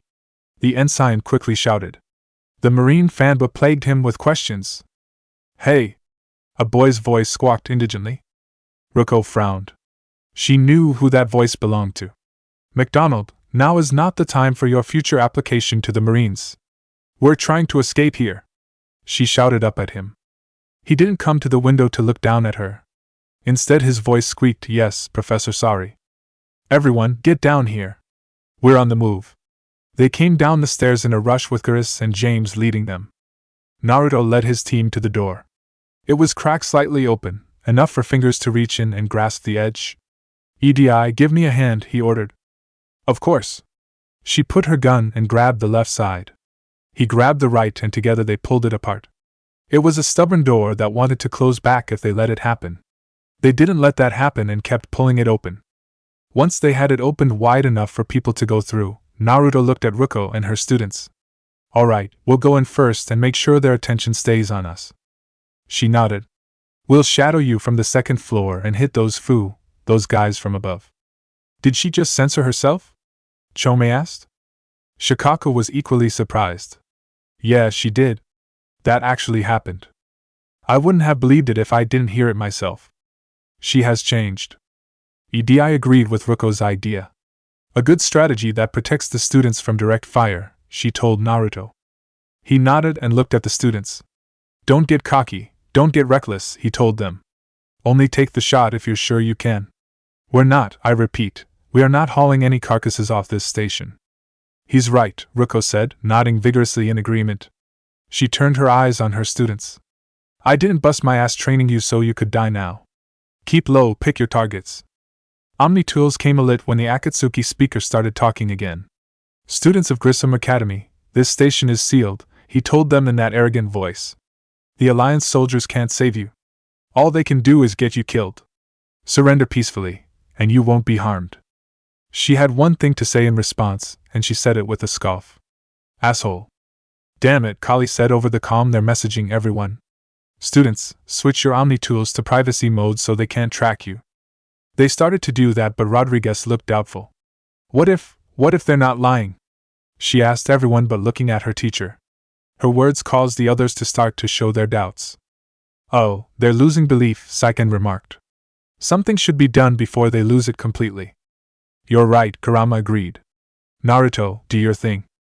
Excuse me? You know what I'm talking about. Open your mouth and do what comes naturally. Shikaka made a face at the fox. Is now really the time for that kind of thing? For the love of the old man, they're kids. He glared hard at him. That's not what I meant and you know it. Naruto, start talking. You know, you should say that next time. Just do it already. They're wavering. He could see that. So he opened his mouth. Hey, you're really going to listen to that guy? He asked them. You've been fending off the Akatsuki this entire time. The only reason he's mouthing off like that is because they haven't been able to grab you. You're good for this. You want to know how I know? He pointed at Ruko. You've been trained by one of the best damn biotics the galaxy has to offer. Ruko took that and went further with it. Come on, Rodriguez. You know he's right, she told her. They're only asking nicely because you scared them in that last fight. She took a step closer towards her. So take your balls out of your purse and kick some ass. That stiffened her spine. If she could have saluted, she would have. Instead, she settled for saying yes, ma'am. Happy now? Naruto asked Kurama. They were all properly reassured. The fox shrugged, lashing its tails lazily. It's fine. Thank you so much for your approval, he said sarcastically. He looked to his team. Time to move, guys. They went through the door and the short corridor beyond it. The next door opened up to the atrium. Akatsuki soldiers were already there, centered in the middle next to the pond around an Atlas mech. The upper level was empty. They must have thought it wasn't important to have support on the banisters. That was going to be their loss. The mech spotted them first. As it turned its turrets, they were already going for cover. Spread out, Geras told everyone. Don't let them bunch us up. They kept to the back walls, stringing themselves up along the right. The firefight started fast enough and it looked evenly matched. Naruto noticed something as he kept shooting. There were soldiers in the front carrying shields, large ones that could cover a body. They were slowly moving up the front, protecting the soldiers behind them. We need to get rid of the shields, he told the others. Does anyone have a good angle? Geras asked. He kept further back than the others so he could use his rifle better. Edi quickly scanned the battlefield and the Akatsuki positioning. I cannot see any tactical advantage in regards to our positioning against the shields, she announced. The Turian gave her a flat look. Next time, Edi, just say no. I don't have an angle either, James told him. Maya shook her head. Same here. Liara biotics? Geras asked. It could work, she told him. Although it would be much easier if I could get their backs. He knew that too. But that mech was keeping them from moving closer to the shields and taking them apart. We'll have to make do, Liara. Naruto jutsu? The shinobi glanced over the wall. One of the shield holders were trying to move forward, get closer to them. He shot the guy in the foot when it stepped forward. The soldier tripped with a howl, a sound quickly silenced. But another soldier ran forward and grabbed the shield, pulling it back up and completing their wall again. I could probably use a futon to cut the shields, he said. But that mech would shoot my head off before I could fire. Crap, Geras swore. Maya kept her rate of fire on the shields, trying to hit any limb that dared to peek out. She realized something and couldn't believe that no one else had thought of it. Wait, there's a way we can get around them. I'm all ears. She didn't look at him but at Naruto. Use your eyes. He stopped and looked at her. What? Your eyes, man. Your purple, ringed eyes. Oh yeah, she's right, Isabu agreed. I totally forgot about that. Same here, Sun said. Naruto had forgotten himself. He felt like an idiot. How could I have forgotten about that? Considering your brain, I'm not surprised, Kurama said. In spite of the situation they were in, the blonde scowled inwardly at the fox. You go blow it out your ass, furball. Naruto, how about less talking and more doing? Matatabi suggested with a pointed expression. They were wasting time like this. Right. He put his guns away and channeled his chakra into his eyes. His vision, unknowingly muddled thanks to everything that had happened, sharpened into clarity. He stood up and faced the shields. He could see the men behind them, watching him and his team, waiting for them to make the wrong move. Time slowed down to his heartbeat, letting him see everything in front of him. Thursday thump. He didn't know if it was because of the Rinnegan or just adrenaline. At that point, he really didn't care. He had a moment to consider the field and he'd take it. It was a good thing that he did too. The soldiers and the shields were the obvious choice. Push them back, make them stumble, and they would be given an opening. But that would still his team pinned down. If the soldiers weren't taken care immediately, they would get back up and the fight would go the same way again. Thursday thump. No, what needed to be fixed was the Atlas mech. If that was taken out, the support the soldiers would have would be gone immediately. They would be more liable to get pushed back, have their shields yanked away and leave them open. That answered that question. The mech had to go. But how would he do that? Thursday thump. He saw the pond behind the mech. It was big enough to hold it without it being able to climb out. It was just a matter of getting it into the pond and making sure it couldn't get out. He could do to first. He'd need help with the second. It was a good thing he knew who to call upon. Thursday thump. Time went back to its normal pace. He held out his hand, pointed right at the mech, and cried, Shinra Tensei, heavenly subjection of the omnipresent God. His team watched as the jutsu smashed into the Atlas mech, pushing it back to the edge and then over into the pond. The splash was loud enough to fill the room. For a moment, no one did anything. Then the moment passed. You missed, Geras shouted at Naruto. No, I didn't, he said, crouching beneath the wall. He felt like his wind had been knocked out. He hadn't used the jutsu in a while. He would need to get back into practice with it. He also needed to work on the other jutsu too. Now wasn't the time for that though. James, that jutsu you used, lobbed it into the pond. The Marine saw what he was meant and quickly followed the order. I need cover, he told the others as he stood. While they opened fire, He lobbed the lightning disc into the pond, ducking under cover once it was thrown. They all heard the sound of the jutsu hitting the pond, saw it too. The water glowed like it was bathed in lightning, crackle with such intensity to match the glow. The crackle was matched by the sound of the mech pilot screeching in pain. He was dying in his cockpit. When the lightning died away, they knew he wouldn't be moving. He's dead, Saiken declared. Gyuki rolled his eyes. Thank you, Captain Obvious. Hit them now, Naruto ordered the others. They pulled themselves out of cover and poured on the firepower. They also got help. Naruto, up here! Ruko shouted from the second floor. She was there with her students. Nice timing, Sun remarked. Ready for some, Ruko? He called up to his sister. Hell yeah! Grab their shields, yank them out of their hands. She nodded. On it. Soon enough, her students were pulling the shields off the soldiers, leaving them open. Some had even gone so far as to bash the soldiers over the heads with the shields. Ruko didn't approve of the idea. McDonald, now isn't the time for playing. Sorry, the kid yelped. Alright, looks like we got some support, Chomi said. That didn't mean things were easier. Liara saw something out of her eye's corner. Naruto, on your right, she shouted. Turret. The shinobi turned around with the beasts out. He saw an Akatsuki soldier standing at the end of the sloping walkway right next to a turret. He wasn't wearing heavy armor, and he wasn't carrying any big guns. He looked down at them, and although he had a helmet on, Naruto got the distinct impression that he was sneering. He aimed for the guy, ready to fire, when the turret started shooting first. The bullets whizzed through the air, stopping him from getting a clear shot. They also kept him stuck behind the wall and the flower stand. I'm pinned, he told the others. Next time, wear shields, Gurus replied. They had this argument practically every time they discussed tactics. Naruto didn't wear armor unless he had to, and the only way he got shields was to wear the armor. We're not having this argument right now. You're right. We're not. Wear armor next time. Just shoot the damn thing. Maya brought her rifle over, pointing at the turret. She started shooting, chipping away at its shields. But the soldier standing by it opened up his Omni tool and worked on it. The shield she had shot down came back up in an instant. Oh, come on. That's just rude. What? Liara asked. She pointed with her rifle. That asshole's an engineer. He's fixing the turret faster than I can destroy it. She looked up at the second floor. Ruko, can you kill him? I'm a little busy right now, she shouted as she yanked another shield off. You do it.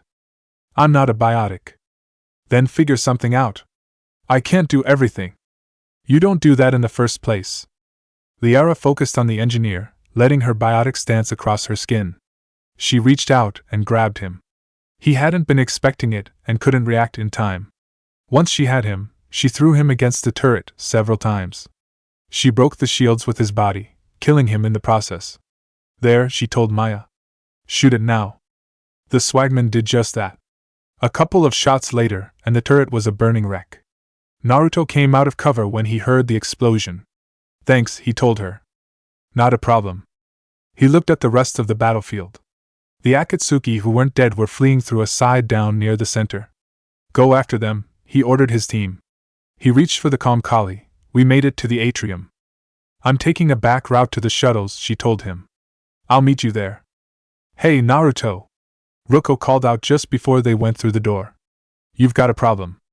He stepped back and looked up at her. What is it? She stared at the other side of the atrium. They're reinforcing themselves over there. He looked there too. It was true. The Akatsuki were reinforcing themselves, putting up more turrets and trying to get an Atlas mech online. A door on that side opened and the fleeing soldiers came running in, getting more and reinforced. If they tried following, it would give the soldiers more time to reinforce, perhaps even get that mech up and running. It was a good thing he knew how to get around that. Everyone, go through the door, he told them. Find the other side and attack from there. The way he said that didn't sit right with James. You're making it sound like you're not coming with us, he said. I'll be right behind you. Maya, Gurus, and Liara knew better than to argue with him. They went for the door. Idai followed, leaving James no choice but to do the same. Ruko, he called up to his sister. Head into position. Already doing it, she called out. She was gesturing at her students with quick movements, urging them to move. Wait for the signal. She didn't ask what that would be. Good. She knew him well enough. He crossed his fingers and muttered Kage Bunshin no Jutsu. As the clones appeared all around him, the closest one asked him, "What are we doing?" The dropping flyby. He looked hard at them all. No complaints. We don't have the time. They didn't say a single word. Gaki, said the fox. The people on the other side are looking twitchy. I think they're about to become very trigger happy. You might want to do something about that. He whirled around and thrust out his hand. Shinra Tensei. The push shoved all the Akatsuki soldiers down to the ground. The mech even tipped over, smashing a few of them to death. That's going to leave a mark, one of the clones remarked. Are you kidding? Another said, that's going to leave more than a mark. Naruto looked at them both. Just start throwing, guys. He didn't go first even if he was technically at the front. The dropping flyby was one of his more riskier tactics because there was a good chance that the clones would all be destroyed before they hit the ground. Thankfully, with the soldiers having been stunned, there wasn't a risk involved. He watched as clones grabbed clones and threw them high into the air. Once they reached their peak, they fell back down on the other side of the pond. They threw shuriken as they fell and pulled out kunai when they landed. They were assisted by the biotics up above. They started throwing their biotics as soon as they saw the clones land. Nice one, Prangly, Ruko said over the noise. Thanks, Prof. The throwing clones went a different route. They climbed down to the water and crossed it. Naruto went with them. He lost sight of the battle but not the sounds of it. It was different, hearing a fight but not seeing it. The sounds seemed sharper to his ears. It felt like he could hear every bullet being fired, every kunai being swung, fists punched, feet kicked, and injuries being made. He could also hear the shouting. The Akatsuki soldiers were confused. They were trying to organize something of a resistance. People were shouting orders, trying to get other people to reform a defensive line or get the mech back up. His clones knew that they were the ones who had to go first and would respond. This ain't dodgeball, Rodriguez. Ruko barked from above. Keep your damn barriers up. He didn't hear an actual reply from the kid. Instead, he heard a cry of pain and a body falling. Damn it, Rodriguez. I told you to watch your barriers.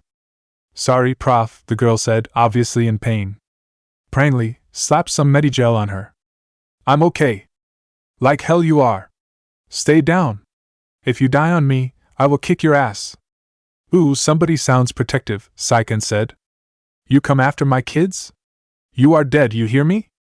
Gee, you think? Kurama asked the slug. She's like a tiger protecting her cubs. A clone's memories hit Naruto's mind. He saw the team had already come out of the door and were fighting. He and the other clones had reached the wall and quickly went up it. They went over the edge and quickly joined the fight. Considering how many Akatsuki soldiers were left, the fight had practically turned into a rout, one they didn't let any of them walk away from alive. All right, Naruto said when the last of the soldiers died. On to the next problem. You mean the shuttles, right? James asked him. I believe the commander was being sarcastic, EDI remarked drily. He nodded at her. That I am. He looked up at the second floor. Ruko, we're moving on. She glanced down over the railing. We'll meet you there. The Akatsuki speaker broke silence as they left the atrium. Damn it, all units fall back to the shuttle bay. He's cracked, Gura said, taking a small satisfaction in it. They came into a corridor and found two Akatsuki soldiers facing down 3 students behind a shield. That's an impressive shield, Octavia, the one on the left said. Our file says you've been working on shield technology. Naruto walked up quietly behind them and cleared his throat. When they turned around, he smiled brightly and said, Hi there. Just before bashing their heads in with the beast's hilts. He approached the shield. I don't know who you are, but stay back. The girl named Octavia warned him. She and another student were standing around a pole that was probably creating the shield with her help. There was a third student on the floor, almost cradled himself. She was trying to sound brave, but he could tell she was scared. He put his guns away and held his hands up. It's all right, I'm Naruto Uzumaki. I'm here to help. I didn't buy it from the last guy, and I've got no reason to buy it now, she told him. Especially from someone who claimed he's a legend.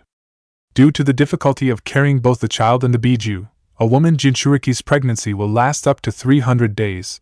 the man cradling himself on the ground said. Or 10 months, Naruto answered instantly. He stood on his feet and looked at him. Hello, Naruto. He looked happy to see the blonde, as happy as one could be in this situation. The other guy looked down at him. Kenji, you know him? Yes. He saved me from the Akatsuki. He brought me here. He made it quiet. Naruto nodded. He remembered Kenji. It was during the time he spent hunting for answers and readying the Khan. He had discovered the Akatsuki were trying to control the Geth with a human interlinked with the Six. Kenji had apparently volunteered to be the human aspect, but it went wrong and he became something else, something destructive. The base where the experiment took place was all but slaughtered, leaving only Kenji's brother, Haru, alive. When Naruto found them and tried to rescue Kenji, Haru tried to stop him. The doctor pleaded that his research would protect them all from the Geth, but he wouldn't hear any of it. He freed his brother and warned him that if he came near Kenji again, he wouldn't like the outcome. Then the shinobi took Kenji here to the academy, making sure that he would be safe. Kenji's word was good enough for the second man. He turned to his Omni tool and the shield disappeared. Octavia looked unsure, but she didn't protest it. Good job on holding your own, Naruto told them all. The biotic students are on the second floor. If you reach them, they'll keep you safe. She glanced at a nearby door. If he had to guess, it led to stairs. Who's leading them? Prangley? She asked him. Nope, their teacher. She blanched. Professor Ruko? Yeah, her. Oh boy. You'll be fine, Octavia, the second guy told her. She looked at him. I don't think I will be. Relax. She sounds panicked and unsure, Gyuki remarked. I wonder what happened to her with Ruko. I'm guessing something along the lines of she mouthed off and paid for it, Saiken said. Isaba nodded. Yeah, that seems the most likely. As the three students started to leave, Kenji lingered, looking at Naruto. How have you been? The shinobi asked him. This place treating you right? Yes, he answered. I've been counting. Anything you like? He smiled. The number of days you've lengthened my life. He looked back behind him, at a locked door. The security office. I hacked the lock. Guns, he told Naruto. Lots of guns. Goodbye. He left, and Naruto looked at his team. You heard the man. Go see if you can find anything you need. They were all too happy to oblige, quickly entering the office. He waited outside. He was happy with his weapons. When they were all done, they continued on. The door they needed to go through opened into a small corridor like many they had seen before. Liara noticed one of the computers was still on, and went over to investigate. This is interesting, she said once she started looking at the information on it. What's up, Liara? Naruto asked, looking at her. These seem to be schematics for AMP interfaces. He didn't know what that could mean, but her tone implied that they could mean something. Are they any good? She looked at the details closely. She shook her head in the head. Not as good as what's currently being used. Could be an early prototype, James offered. She nodded in acknowledgement. Could be. Take it, Naruto ordered. It could be worth a look later on. Perhaps improvements could be made on it, improvements that could save lives. Liara quickly downloaded the information to her Omni tool and made sure it was saved. They didn't find anything through the next door, but the door after that had an Akatsuki engineer and an Atlas mech just standing around. The engineer saw them and tried to react, but Naruto was faster. Bansho Tenin, heavenly attraction of all creation. He barked out, his hand pointing at the engineer. The man flew through the air into his grasp, where an Omni dagger was waiting for him. Looky here, said James as he walked over to the mech. This puppy has got a full loadout with full armor and shields too. He looked at the others. We can use this. Can you work it? Maya asked him. He nodded. That I can, Viajero. That I can. Climb in and start it up, Naruto ordered him. He raised his leg to start climbing. Commander Idai spoke. I think it would be better if I was to pilot the Atlas. I can integrate with its systems and operate it with a much smoother response time than James. He considered what she said. It was true. But he considered James and his humanity. He would be able to do something that she might not be able to see. Sorry, Idi, he finally said. James is piloting it. Understood, she said without complaint. James climbed into the pilot seat. The hatch closed around him and the mech powered up. The glass on the hatch was shattered, leaving a somewhat clear sight to him. He was going to have be careful at who he was shooting at. Ready to go, he called out. All right, said Naruto. Then take the lead. He gestured towards the stairs that led up to the docking area. Right. He turned the mech around and stomped it up the stairs. The first thing they saw when they came up was that Ruko and her students were already there, but they were pinned. The only thing that was protecting them was a barrier. The Akatsuki soldiers were doing their best to shoot down the barrier. James wasted no time in firing the mech's weaponry. The soldiers were initially confused when their squad mates were being hit. They knew the weaponry on an Atlas mech. Why would there be friendly fire? They looked back and saw it wasn't their own people shooting at them. Incoming from behind. One of them shouted. Here they come, Gurus remarked, bringing his rifle to bear and taking aim. He had found a new scope mod in the security office and was able to attach it there too. It had twice the range his old scope had and was just as clear too. He could have shot a fly's wings easily with this scope. But for now, he just settled for the Akatsuki. They were much bigger. Spread out, Naruto ordered everyone. They scattered along the room. The Akatsuki were doing their best to fend them off, even trying to bring in another Atlas mech. But Naruto's group was on the ball and drove them away from the students. When the second mech came into the room, James started shooting at it, stalling it into place. Naruto finished it off with a Raisin Shuriken. The jutsu tore the mech to shreds and left the soldiers staring in shocked awe. That was a bad move on their part. It left them wide open. When the fight was finally down, Kali had gotten the shuttles up and running. The second she heard that, Ruko looked to her students. Okay, we're clear. Move your ass before backup arrives. They all started running along the railing for the door. On the other side of the glass were the shuttles. Hurry, Commander, Kali urged Naruto. The Normandy has pulled the cruiser out of position. We need to leave now. Working on it, he said, standing by their exit door. He waved at his team to come over, giving each of them a little push on the shoulder as they passed. Their mech, a little worse for wear but still working, made its way over to him. James, get out of that thing. We need to move. Hang on, the Marine said as he pulled the mech closer. The shinobi had no idea what he was thinking. It's not going to fit.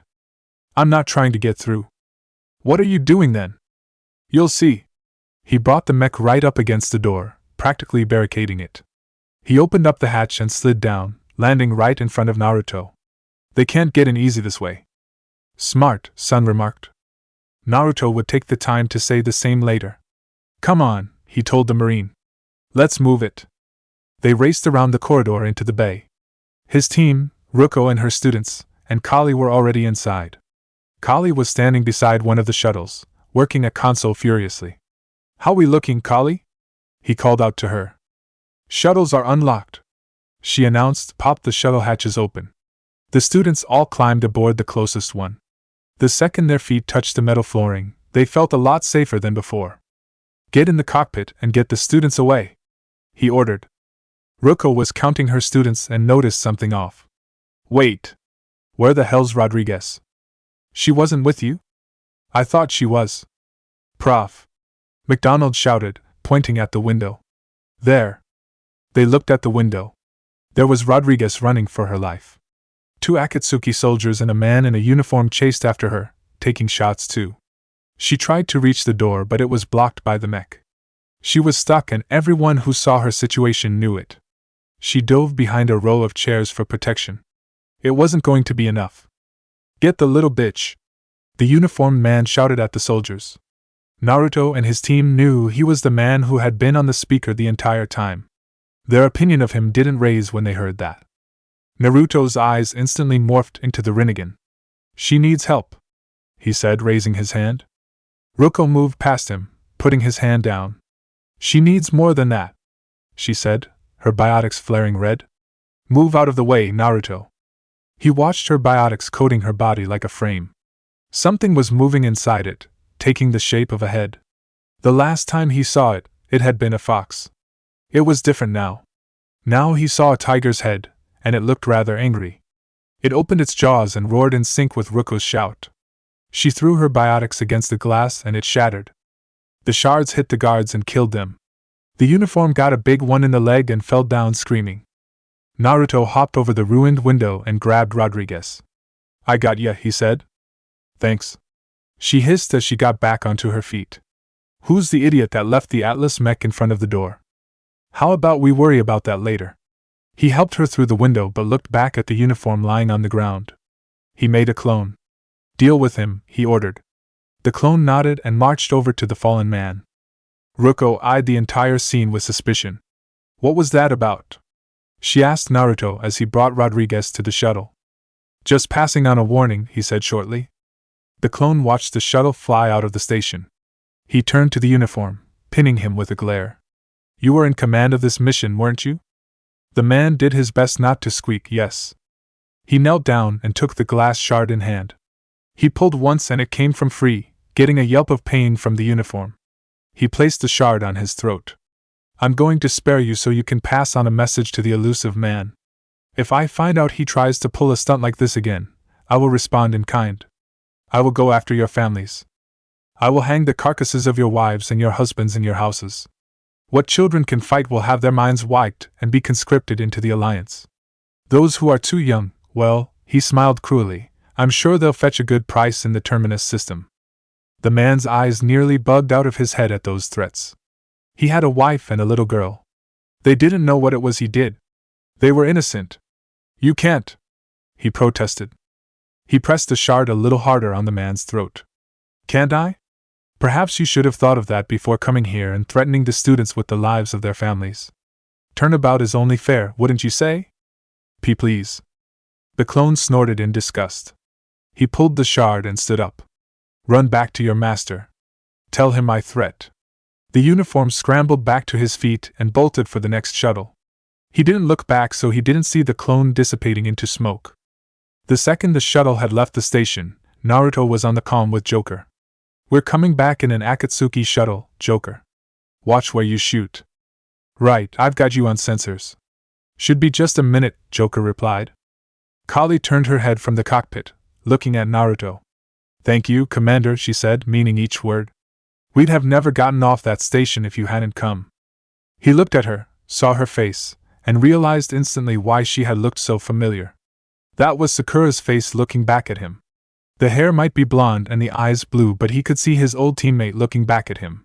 Did this mean Kali was a part of the Haruno clan? Why wasn't it her last name then? That was something he should probably double-check, if he ever found the time. Ruko folded her arms as she stood before her students.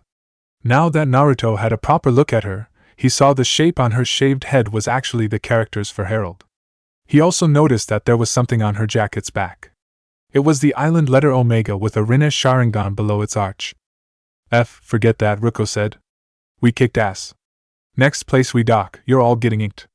My treat, she told her students. They looked at her with surprise. They hadn't been expecting something like that. Did they think she would actually go through with it? What do you guys want? Ascension Project logo? Glowing fist? Maybe a unicorn for Rodriguez? Screw you, ma'am. The ensign in question replied, albeit with a grin on her face. How about tigers? Naruto offered. The students thought about it for a couple of moments before nodding. They liked the idea. I can't believe we got them out alive, Kali said, glancing at the students. I was going to suggest they stick to support roles. But perhaps they're ready after all. Naruto shared a look with his sister. They're not that ready, he told Kali. They're better off being in support. The students weren't happy with that. They were angry. What? Said Prangley. We trained for artillery strikes. This is bullshit, Rodriguez protested. McDonald nodded his head furiously. We're ready. Oh, you're ready, are you? Naruto asked. You've taken part in a single fight and you think you're hot shit, is that it? Let me tell you something, kid. That kind of attitude from a single fight doesn't just show you're not ready, it shows you're liable to get killed fast. You guys are still green. You need time and experience before you're actually ready to fight. Besides, more shields, stronger shields, means that more of our people will come alive instead of caskets. They didn't want to hear his words or understood his reasons. Rodriguez looked at Ruko for support. Prof. Hey, if that's where they need us, that's where we go, Ruko told her. Besides, I'm sure we'll get some shots in. Commander, we've got a visual on you now, Joker announced. preparing to dock. Hey, Ruko, now that you're military, you gonna wear a uniform? Or are you just getting the officer's bars tattooed on? She glanced up at the intercom. Screw you, Flight Lieutenant. What the hell was that? Kali had the answer. Ruko promised to watch her language in order to maintain the necessary professionalism we need from our teachers. Joker laughed. What, does she have a swear jar or something? 'Cause I bet if we empty that thing, we could afford another cruiser. Ruko looked at her students. Cover your ears, kids. She looked up at the intercom again. Hey, Joker. She then proceeded to give Joker such a tongue lashing with various and creative insults. A room full of sailors would have given her a standing ovation. Her students didn't cover their ears. They were taking notes. Codex entry, Technology Macuitl. In the Great Jungle, prior to the introduction of steel, stone and glass shards have been a common weapon-making material as they have been in mankind's Stone Age. While flint did the job quite well, most weaponsmiths in the Great Jungle tended to favor obsidian and jade most of all, especially one particular weapon that would be immortalized in the culture of the Great Jungle forever. The Macuitl was a fairly common Great Jungle weapon, but was most often used in the hands of the Mexica Alliance's Cuautli and Ocelotl Special Forces units. It is a large weapon, widely considered to be a sword. However, the truth of the matter is that the Macuitl is used more like an oversized paddle or an oar than an actual sword. It has a long, flat, wooden body with a two-handed grip, often with a ring pommel. At the edges of the paddle are slits which are filled with glue so that pieces of obsidian could be fitted into them. This would give the paddle a cutting edge, allowing it to function like a sword with interchangeable blades.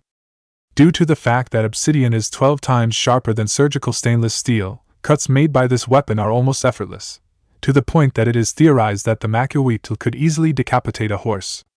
However, it is the weapon's versatility that makes it prized as a weapon. If the swordsman were to lose all the blades on his Macuitl, he could still make use of the paddle as a club to batter enemies around. Outside of battle, the Macuitl has a more religious streak.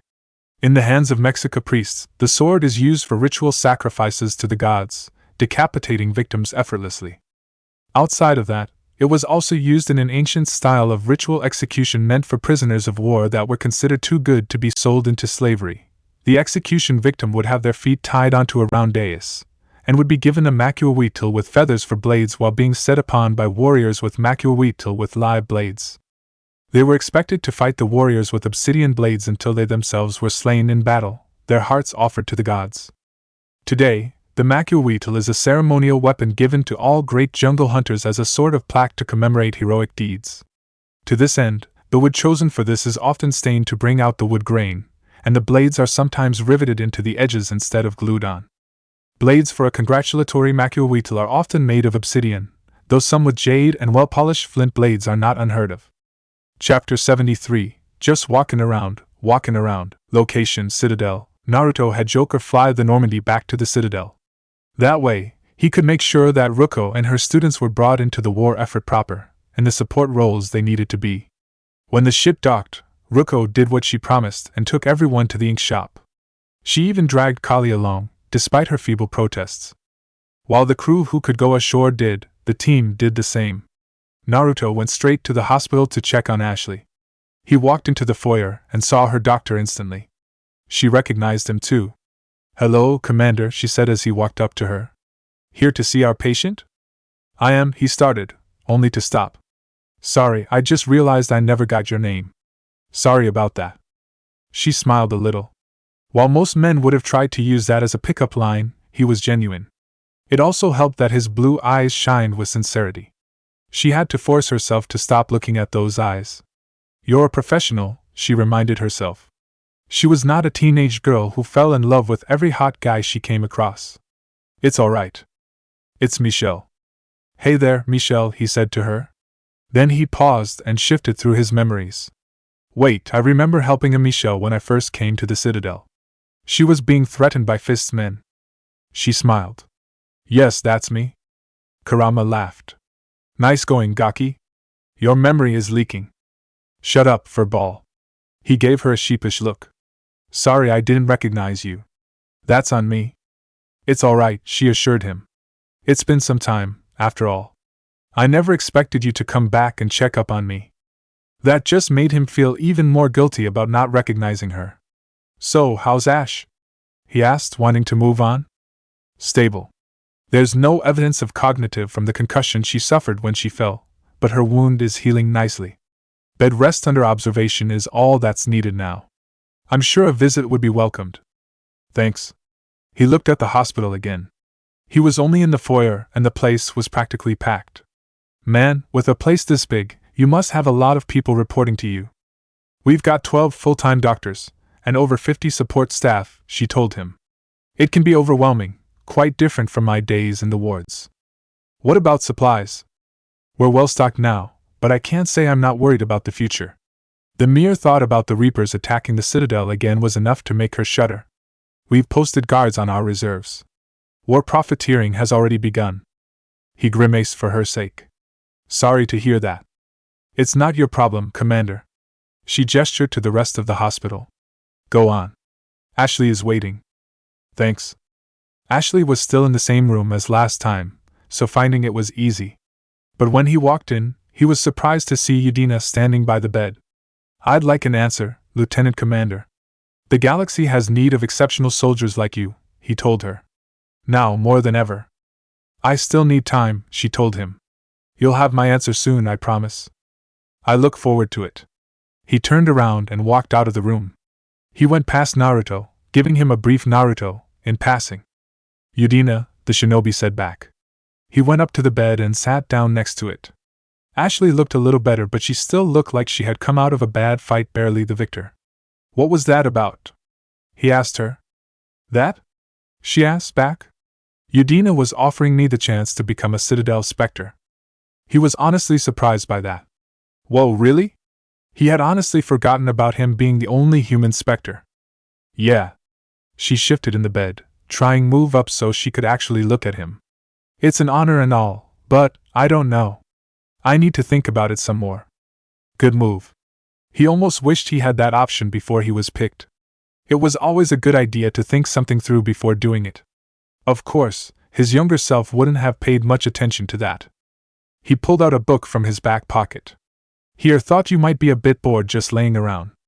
Thanks. She took the book but eyed it suspiciously. This isn't Ika, is it? He groaned. Really, you too? Why does everyone think I'm a raging pervert? And don't you dare say it's because of my teachers, he warned her before she could say anything. Actually, she replied, I was going to say it's because you slept with the pirate queen of Omega all the time. Not all the time. True, she conceded. She never came onto the ship and slept with you there. A lot of the crew would have had itchy trigger fingers if that happened. Okay, moving on. Look, the book isn't Ika. It's a copy of Watanabe's works, or at least the most popular. He had picked it out of a store after talking to Thane about the playwright. The plays weren't bad. He had a hard time understanding how the words flowed at some points. Well, thanks. The air between them turned silent and a little awkward. Naruto found himself not able to find the right words. He had words, plenty of them. He just didn't know if any of them were the right ones to use. If that was the case, he would have to use the words he felt were the best. How have you been? He asked Ashley. Good, considering. She fell silent for a moment. She must have the same problem he had. The nurse said you checked in on me earlier? Still out cold, I guess. You were. We didn't have much of a chance to talk. If you want to now. He left it hanging. She took the offer. Yeah. I wasn't sure you wanted to. You were pretty clear on Odin on where things stood. He was a little puzzled by those words. They could have meant a lot of things and he wasn't sure if he knew them all. What's that mean? You're not a part of the Akatsuki anymore. Case closed. Full stop. He sighed as he lost his confusion. Ash, I was never part of the Akatsuki in the first place. I told you that. That was right, he had. Fine, I accept that. It's just that if you're giving the orders, I need to be able to count on you. The same goes for you, Ash, he told her. I'm not the only one who was holding cards close to my chest. She knew exactly what he was talking about.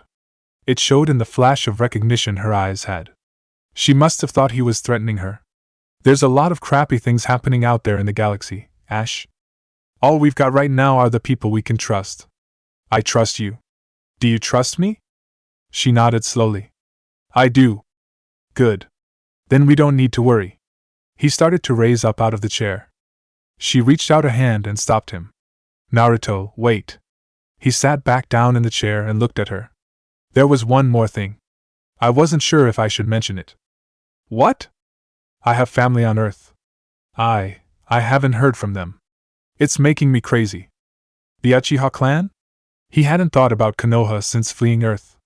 He found it was better that way. Not just them. The family I know. Look, I know you're busy, Naruto. He waved it off. Who's back on Earth? Mom plus my 3 sisters. The youngest, Sarah, was away on her honeymoon. Married a military man. Thomas.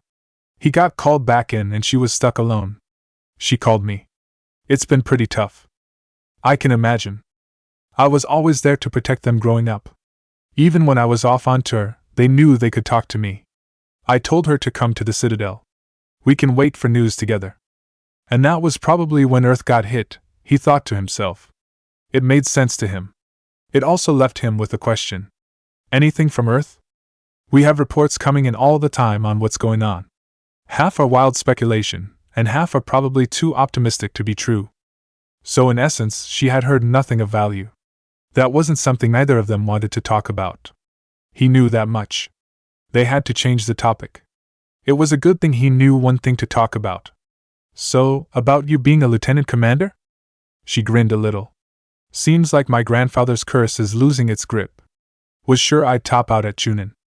Hey, we both know you busted your ass to get where you are. You earned that position. I thought so too. The grin slid off her face. Until Eden Prime. Losing the 212, well, you know. You can't blame yourself, Ash, he told her. It was the Reapers you were facing. You did what you could there, and that included helping us. I know. Just losing everyone under my command, it's tough to face. I'll never forget them, any of them. Don't let them swallow you up. We'll need you in the fight. I'll be back, she promised. And first order of business is to shove their metal tentacles right up there. She stopped when she realized just what she was saying. This might have been Naruto she was talking to, but it was still a senior officer. I'll fight with honor and courage, sir. Talk about a backtrack, Koko said with mild amusement. If she knew about Ruko in her mouth, she wouldn't be so hesitant to start cursing. Yeah, but even Ruko's censoring herself, Aisabu pointed out. That's because of her students, Kurama reminded the turtle. Naruto smiled at Ashley. You fight the way you want to fight, Ash. I've never stopped you before. Why should I know? Thanks. By the way, I wanted to talk to you about Odin. That jutsu you used, what was it? My own, she answered a little too quickly and a little too shortly. He already knew what it was. He didn't press her for how she came to have it. What does it do? She looked a little surprised. She must have thought he would have asked how she had it. The surprise faded fast away and she said, the closest thing it can be compared to is the Horatian. How so? When I track a target with my eyes, I can focus on them entirely. I shoot the bullet, and it will vanish as soon as it leaves the barrel. And it will appear in the target. She nodded. Usually about an inch before its forehead. And it won't stop there. What's its name? It doesn't have one. He paused at that. It doesn't have a name? I checked the clan history. No one else has ever awakened this power. It's new. That means... It meant she would have to be the one who named it. She didn't look that confident about it. Have you figured out a name? He asked her. She shook her head. No, I haven't. He smiled reassuringly at her. I'm sure that you will. I know it will be a good one. Ashley wished she had his confidence about it. She had been racking her brains to try something that would fit the jutsu. But no matter what she came up with, it just sounded false, too much, or just outright tacky. Thank you, Commander. He stood up out of his chair. He had to go. Get well, Ash. Aye, Commander. He left her room and went back to the foyer. He was about to head out of there when he saw a familiar drow looking the window. Is that Thane? I think it is, Aisabu agreed. It looked like the assassin to Chome. You should go talk to him. You don't need to tell me twice. Thane was practicing a few punches against the window, keeping his form active. He saw a shape in the window's reflection coming towards him. Instinct started to kick in as he readied for a fight. He saw the blonde hair and stopped. There was only one person he knew with that kind of hair color who would walk so boldly up to him. He turned around to face him. Commander Naruto. When I heard Earth was under attack, I tried to call. I never got through. It's all right, Thane, he told the Drell. I was sent off the planet within the day of the Reaper's hitting. It's good to see you, by the way. You're staying in shape, I see. My disease kills slowly.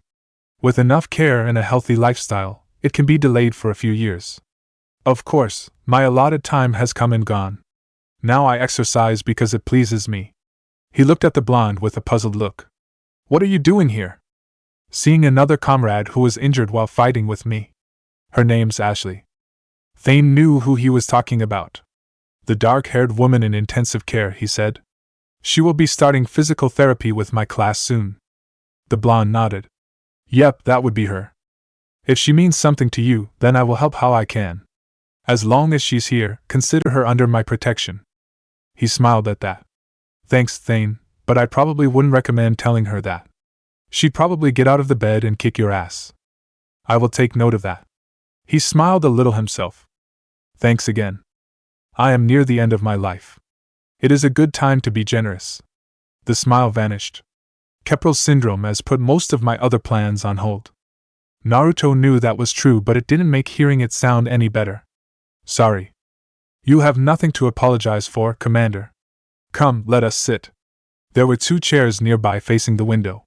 They walked over to them. Naruto had a question for the Drell as he sat down. You think you've got enough and yet to help me out? I'm back on the Normandy. Unfortunately, I cannot go with you this time. I would not be what I was before. I need daily medical attention. And if I know you, you will want to fight the Reapers somehow. You need the best at your side, and I am not at mine. He sounded sure, but Naruto thought it was worth. I could find something for you on the ship. I know that my students could use some pointers from a pro like you. You have students now. Yeah, Gurus has one too. They're just kids really, but that just means they need all the help they could get. Interesting. It would have been intriguing to see them train their students. But it could not be so. I am at peace with what I've done in my life, Naruto. There comes a time when one must rest from war and conflict. The way Thane talked, he knew what was coming. He was content, even happy with it. Naruto almost felt envious about that. It was tempered by his own pondering. I'm starting to wonder if my own time is coming, he confessed. The Drell was a little surprised at that. You should not feel that way, Naruto. You're still young. You have much to live for. You forget, Thane, that I'm technically over 2,000 years old. He leaned back into the seat, looking out at the window. I've already been through one war. Now I'm fighting another one. Maybe it's time I started thinking about finding a place to retire. What will you do? He shrugged his shoulders. Dunno. Where you will go? Earth, probably the land of fire. Konoha? The Drell asked. There was an unanswered question of if it would still be around after the Reapers were beaten. Much to his surprise, the human shook his head. No, not there. I thought it was your home. It used to be. Now, it's something different. He looked at the Drell. He saw the puzzled look. I was able to convince them to let me go there while I was on Earth, for a visit. At first, I was so happy to go, to see my village again. But the more I walked around, I realized that it wasn't my village anymore. It wasn't a village anymore. It was a city. I could recognize parts of it, but not enough. It will always have a place in my heart, but I don't think I'm going back there again, not to live in any case. Thane could understand what he was saying. For him, home would always be his life with his wife and son, back in the days before she died. If he would go back now, he would probably see things differently than he had before. Naruto had the same problem, but he could see the differences and they were gaping. He must think if he lived in Konoha, he would be plagued by the ghosts of things used to be. It was an idea the Drell couldn't dismiss. Besides, it was not his place to tell him he had to live in that village. If not in Konoha, where? He asked. Some place with water and a beach? Naruto laughed and shook his head. Nah, nothing like that. Never been one for the beach. That was Ruko. Probably somewhere further inland, where the woods are. Maybe even a mountain. So long as there is peace. Yes, he agreed. That would be useful for retirement. Naruto was curious about the drill. How long do you have? He asked. Thane leaned forward, placing his hands together in an almost praying movement. I've been to several doctors. My favorite gave me 3 months to live, 9 months ago. He couldn't help but whistle at that time. It sounds like you're beating everything they're placing you on, Thane. Perhaps, he replied. It's freeing to find no requirements placed on me. No responsibilities, no fears. It's a good end to a life. It sounded like he was just going off to a painless sleep. But they both knew it wasn't going to be like that. I thought you were going to be in pain? Naruto asked him. I am at times. The oxygen transfer proteins don't form correctly. Your human equivalent would be hemoglobin, he explained. As a result, my blood is low in oxygen. No matter how much I breathe in, I get tingling, numbness, and that is the best of it. As for my brain, I cannot track the damage. I just experience dizziness from time to time. That didn't sound like something that could be bad, to a civilian. Naruto, on the other hand, knew that dizziness could be fatal in the wrong situation. And that was just the obvious symptoms. I'm sorry, Thane. The Drell looked at him. He looked serene, content with what was happening to him. Do not grieve for me, Naruto. I have good doctors. My son visits regularly. He had a good life. Naruto looked out the window again. The Presidium looked so peaceful in its beauty. People were happy to go about their days like nothing was wrong. But he knew that underneath it all, people were antsy, scared. There were refugees in the wards, people trying to make a new life on the Citadel even though they probably never wanted to stay here in the first place. Still, they all did the best they could. A question came to him as he looked out the window. It was the same question he had with Victus. Only this time, he was more willing to ask it. Thane, if you had the chance to meet your wife, would you take it? I will meet Erika soon, Naruto. He shook his head. That's not what I meant. I mean, if you had the chance to meet her in this world, with your son by your side, would you take it? The Drell leaned back against his chair. It was an interesting idea. He could admit freely to that. But he wasn't a fool. Such an offer would come at a price, he remarked. A terrible one at that. Yes, Naruto agreed it would. What kind of price? He asked. The death of another. He considered that for a moment. Is there no way to avoid such a price? None that I can think of. And he did rack his head trying to figure out some other way to make the jutsu work. Thane had heard enough. Then I would not take the offer. I would see Erika when I pass. What would it do to kill someone just to see her now? She would hold me in contempt for eternity if I did that. I see. He looked back out the window, at the false sense of peace. Naruto, is what you suggesting able to do more than reunite loved ones? He didn't know a lot of jutsu, but he had read a lot of human history when he could, especially after working with the blonde. There was something about what he was talking about that rang familiar in the Drell's mind. He didn't know what it was exactly, but it felt familiar, like he had read it somewhere before. It does, the human said without looking at him. It can be used to summon the dead to fight for you, with all of their powers intact. They would never be able to be destroyed and would fight until the battle was over. But for each soul you called back from the dead, you would have to sacrifice a life? Yes. He kept staring out the window. For some odd reason, he found that he could not look the Drell in the eye. Why was that? Was it because the Drell knew who and what he had been, that he had made his peace with the killings he's done? He knew all about taking a life. Would the Edo Tensei not sit well with him? But all the Drell said was do what you must, Naruto. It took him a moment to actually hear those words. Once he had, he was left puzzled. Was that all the Drell was going to say about the matter? He waited for a moment, wanting to see if there was anything else that could be said. But there wasn't anything else. The Drell stayed silent in his chair.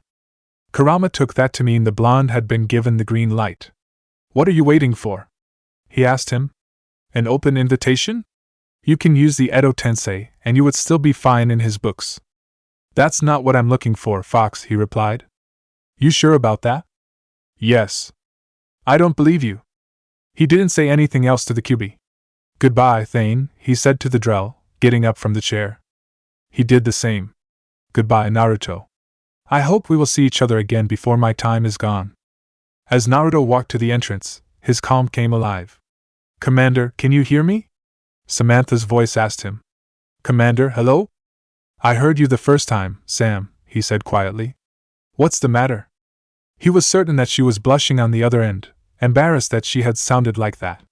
She tried to speak professionally when she said, I just got an encrypted message on your private terminal. It's from a Miranda Lawson. Now that was a name he hadn't heard in a while. Can you crack the code? Wah, Commander, it's encrypted. I know. Can you crack it? It's supposed to be for your eyes only. Sam, Miranda probably wants to meet with me on the Citadel. It would be a lot faster if you crack the code and tell me where she is instead of me going back onto the ship to look at the message and then go back out to look for her. Lazy, said Sun. Hush up. I see your point, Commander. Give me a moment. No hurry. He walked over to the elevator and waited as it arrived. It looks like it's a standard encryption. I should be able to crack it open momentarily. A few seconds later, and she exclaimed, Got it.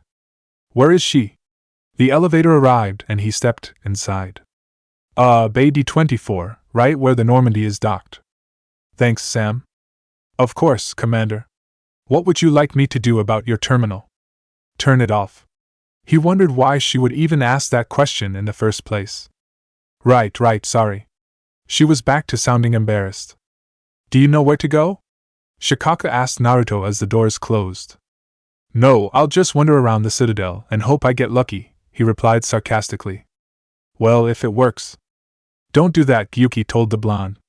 With your track record, you're liable to end up with a seemingly simple task that either gets exasperating or difficult quicker than you can blink. Sun nodded. He's not wrong. It's a good thing I know where I'm going then, Naruto told them all. He started looking for Miranda as soon as he hit the docking bay. She didn't make it easy for him to find her, but that could also be because of the amount of people there. He moved through the crowds, trying to find her, and spotted the familiar jumpsuit leaning against the rail, watching the ship's dock and leave. He walked over and leaned against the rail himself. You know, he said casually, considering you're probably not a part of the Akatsuki anymore, it would have been a smart choice to change the clothing. What I wear was never a part of the Akatsuki dress uniform, Miranda replied, not looking at him. I wore what I wanted to wear and no one could say anything about it. I'm sure you made a lot of people look twice when you walked by. That was part of the idea. They would have been distracted. She looked at him and smiled. Commander Naruto. It's been far too long. Not that long, he replied. Only half a year or so. She turned to him fully. There wasn't a single Akatsuki sigil on the jumpsuit. We live in interesting times. That we do, he acknowledged. I think the samurai used to have a curse about that. She smiled. She knew what that curse was. I couldn't get anywhere near you when the Alliance had you locked up. Technically speaking, they didn't lock me up. I was actually given some nice rooms on Semper Vigilavi. They put you on the Marines' island? He was surprised that she was surprised. Where did you think I was put? An actual prison, one they don't let the civilian population know about. After all, you were accused of genocide. They used that as an excuse to keep me away from the Akatsuki, the tribe, and the council. If it had been any other kind of situation, it probably would have been called a vacation. But in spite of that, and the fact that he was allowed off the island at times, he had felt like he was trapped sometimes.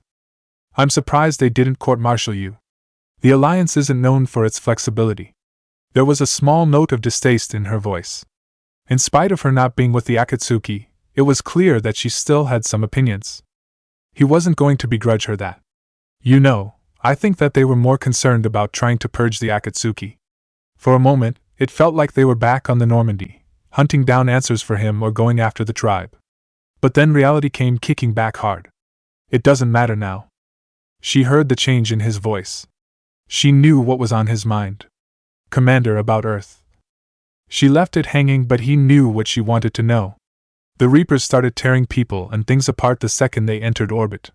Everything we ever feared about them, it seems to be coming true. They should have listened to you a long time ago. When? He asked her. Back when I had just defeated Saren and Sovereign? Everyone wanted to believe that the threat was gone and wouldn't come back. It would have taken a fleet of Reapers to make them see the truth. By then, it would have been too late for everyone. The excuse sounded weak in his mouth. It didn't excuse the amount of people who had died on Earth and who were dying now. She leaned in close. placing her shoulder against his. I'm sorry, Naruto. It's fine, we'll get through this. He knew that they would. The topic was getting too bleak for him. It had to change. So, what's happening with you? Why are you on the Citadel? She glanced back at the bay. Walk with me. We don't want eyes finding us. He wondered if she was being a little paranoid, but considering who she had defected from, a little paranoia wasn't bad. He followed her through the bay. They weren't walking with any clear destination. They made it look like it, though. So what's up?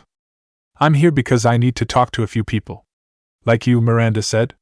The Citadel is a good place to meet, for now. What's the Alliance's next move? You're asking me? Yes. I know that they would have told you. She smirked. Lord Takaikage. His eyes widened in shock. You knew about that? The elusive man did have people in Alliance command before the purging started. He knew all about Sakura Haruno's prophecy and order. It was one of the reasons he wasn't surprised when the Reapers started showing themselves. Well, please don't call me that. Why? She asked. It's yours. It's not something I wanted. I just feel uncomfortable having that much of a weight on my shoulders. And yet you wanted to be Hokage. He frowned. That was a low blow, and they both knew it. I wanted to be the Hokage because I thought everyone would look up to me and respect when I was a kid. Then I wanted to be Hokage because I wanted to protect everyone. That was 2,000 years ago when I thought I would be ruling over a village. Now they want me in command of the entire military? That's completely different. Perhaps, she conceded. She thought he would be perfect for the job. He had that one thing that defined every great leader. He did not think he was the right person. She had found that was usually the person they needed. Now, what's the Alliance going to do? Are you actually going to tell her? Saiken asked Naruto. He wasn't quite sure. What can I tell her when I barely know the plan myself? Aisabu asked. You're not going to lie about it, are you? No. Then what are you going to do? Tell her what I do know. Miranda was waiting patiently. I know they've got a plan, and it's not the most foolproof one I've heard.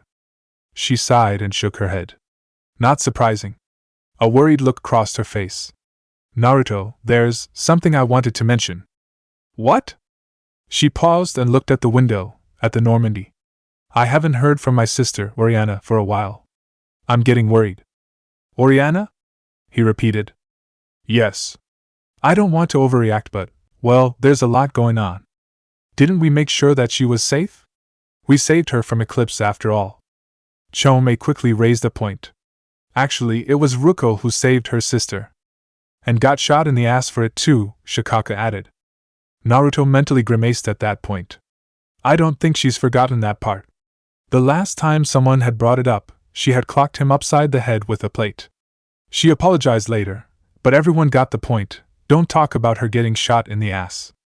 We did, Miranda said. It's probably nothing, but I just know my father is involved. There was no disguising the distaste and hatred in her voice when it came to him. How do you figure? He asked her. I don't know.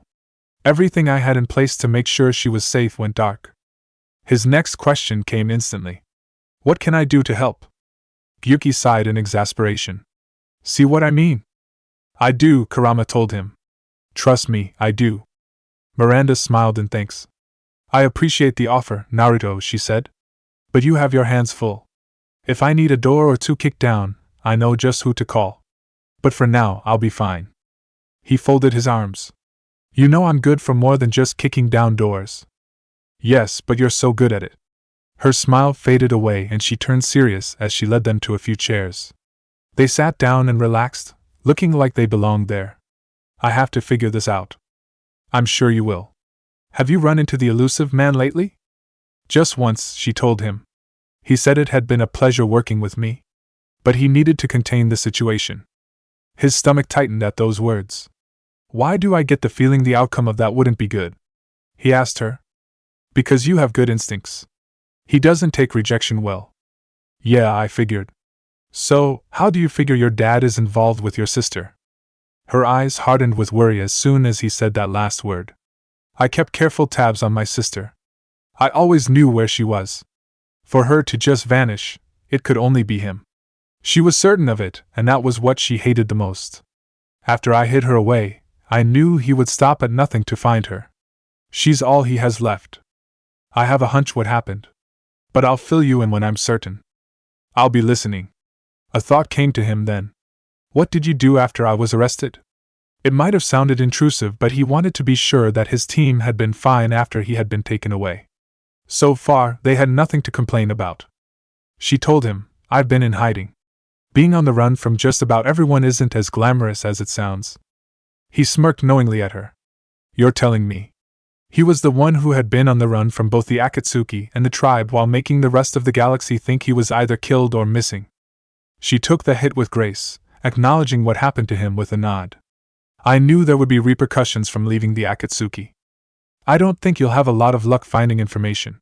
The fact that you defected and that the Akatsuki are out in the open will make it hard for you. No question, she agreed. But I'm owed a few favors. Someone here will give me a tip on Oriana. Hey Naruto, Shikaka said. Does she know that Ruko is here on the Citadel? Probably not. They had only docked in the past couple of hours. Well? He drew out the question and left it hanging. The implication was caught by everyone and Kurama groaned. Oh, for the love of the old man, would you let that go already? He demanded. I didn't say anything, the Tanuki said innocently. You didn't have to. Gyuki was thoughtful about the whole idea. Actually, he might be onto something. The fox stared at him with shock and disappointment. I can't believe you're siding with him.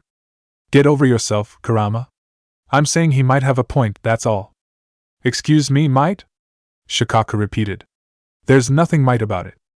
To save the argument from actually flaring up, Naruto decided to just ask Miranda the question. Miranda, have you been in contact with Ruko? Pain flashed through her eyes, along with suppressed longing. It was telling, very telling. No, I haven't. I was forced to say goodbye to her when I went on the run. She didn't try to come with you? They may have hated each other at the beginning, but by the time he had been arrested, Ruko loved Miranda and would protect her to her dying breath, something that almost happened. To think she would just stay behind while Miranda went off running was not something he thought could happen. Miranda looked guilty. I didn't tell her. That meant she ran off when Ruko wasn't looking. It could have also meant something else. Miranda, he said with a frown, please tell me you didn't leave Ruko a note. No, of course, she told him. I'm not that hurtful. She had left early one morning after whispering goodbye, in her lover's ear. If you didn't want to be hurtful, you would have told her what was happening. She couldn't look him in the eyes. She knew as well as he did that if she had tried to talk to Ruko, they would have ended up running away together. And Miranda clearly didn't want that for her. Go on, tell her the news, Shikaka urged him. I'm getting there. You're not getting there fast enough. That wasn't true. In fact, he was getting to it right now. You know, Ruko's on the Citadel right now. Surprise, happiness, and uncertainty all rolled her face at that remark. Are you sure? She asked, trying to keep her voice calm. Yeah, had her fly in on the Normandy. She said she was taking her students from Grissom Academy to get inked. She sighed in exasperation. Of course, she would do that. Her words were tinged with fondness, though. Go see her. I can't. He didn't believe that for a second. Yes, you can't. She shook her head. I can't. Why? He knew why. She had just told him. It was annoying when he pretended to forget things. I'm on the run, Naruto. You can't just expect me to walk behind Ruko, cover her eyes, and say guess who? Okay, first off, we both know you're the kind of person who would do that. If anything, he was more likely to do it. Second, we also both know that if you tried that on Ruko, she would flip over her shoulder and have you pinned against the wall so fast you wouldn't have to blink. And third, I was never telling you to go do something like that. Just make sure she can see you and let things go from there. And with any luck, she'll find a private alley to kill me instead out in front of people, she remarked drily. He gave her a reprimanding look. You know she wouldn't do that to you, Miranda, he told her. They both knew it. Just like they both knew what he was going to say. If anything, she's more likely to have her way with you in that alley. That sounded kind of hot to her, actually. She did her best to keep the blush off her face, and she succeeded. But she knew that the blonde knew what she was thinking. You're not going to give up on this, are you? She asked. How long have you known me? That was answer enough. He wasn't going to give up until she caved. Very well, she said, standing up. Where is she? I think she said the shop was Inkspell. I know where that is. Goodbye, Commander. He stood up and held out a hand. She took it. It was good to see you again, Miranda. Try to come out of this mess alive. She smiled. You do the same. The shinobi watched in silence as she walked away, vanishing into the crowds. He didn't try to follow her. He let her disappear. What now, Gaki? Kurama asked him. Time for some training. The kids? Yep. Sun was interested. What are you going to do? Just watch. He reached for his Omni tool and contacted Samantha, channeling the call through the comm. Sam, you there? Commander? She said, surprised to hear him. Do you need something? I do. Sorry for bothering you like this, but could you do me a favor? What is it? I need you to get the kids. Tell them to come find me. That's it. She sounded a little disappointed. Was she hoping to be entrusted with a great task? He realized what it might have sounded like. It's a training mission. They give you any lip, tell them you got your orders straight from me. If they ask me what the mission is, what do I tell them? That they have to find me. That's the mission. I'll be in the bay outside the ship. Understood, Commander. I will get them now. Thanks, Sam. I knew I could count on you. Oh, well, thank you. She's blushing, Shikaku declared. Sun nodded. Big time. I'll go get the kids. I'll be here. Tell them they have 4 hours. Will that be enough? He smiled. It'll be enough. He ended the call and sat back down in the chair, content to wait until he saw his students. 4 hours later, and Sun had only this to say to him. You are a cruel, cruel man. Kurama snorted in derision. You're just realizing this now? Naruto hid a smirk to himself as he shadowed Hashirama. Since they left the ship to come and find him, their search had been completely fruitless. He didn't make it easy on them, moving around and hiding in the shadows. He had even hidden in the ceiling a few times, just to trip them a few moments. To his students' credit, they didn't flounder that long.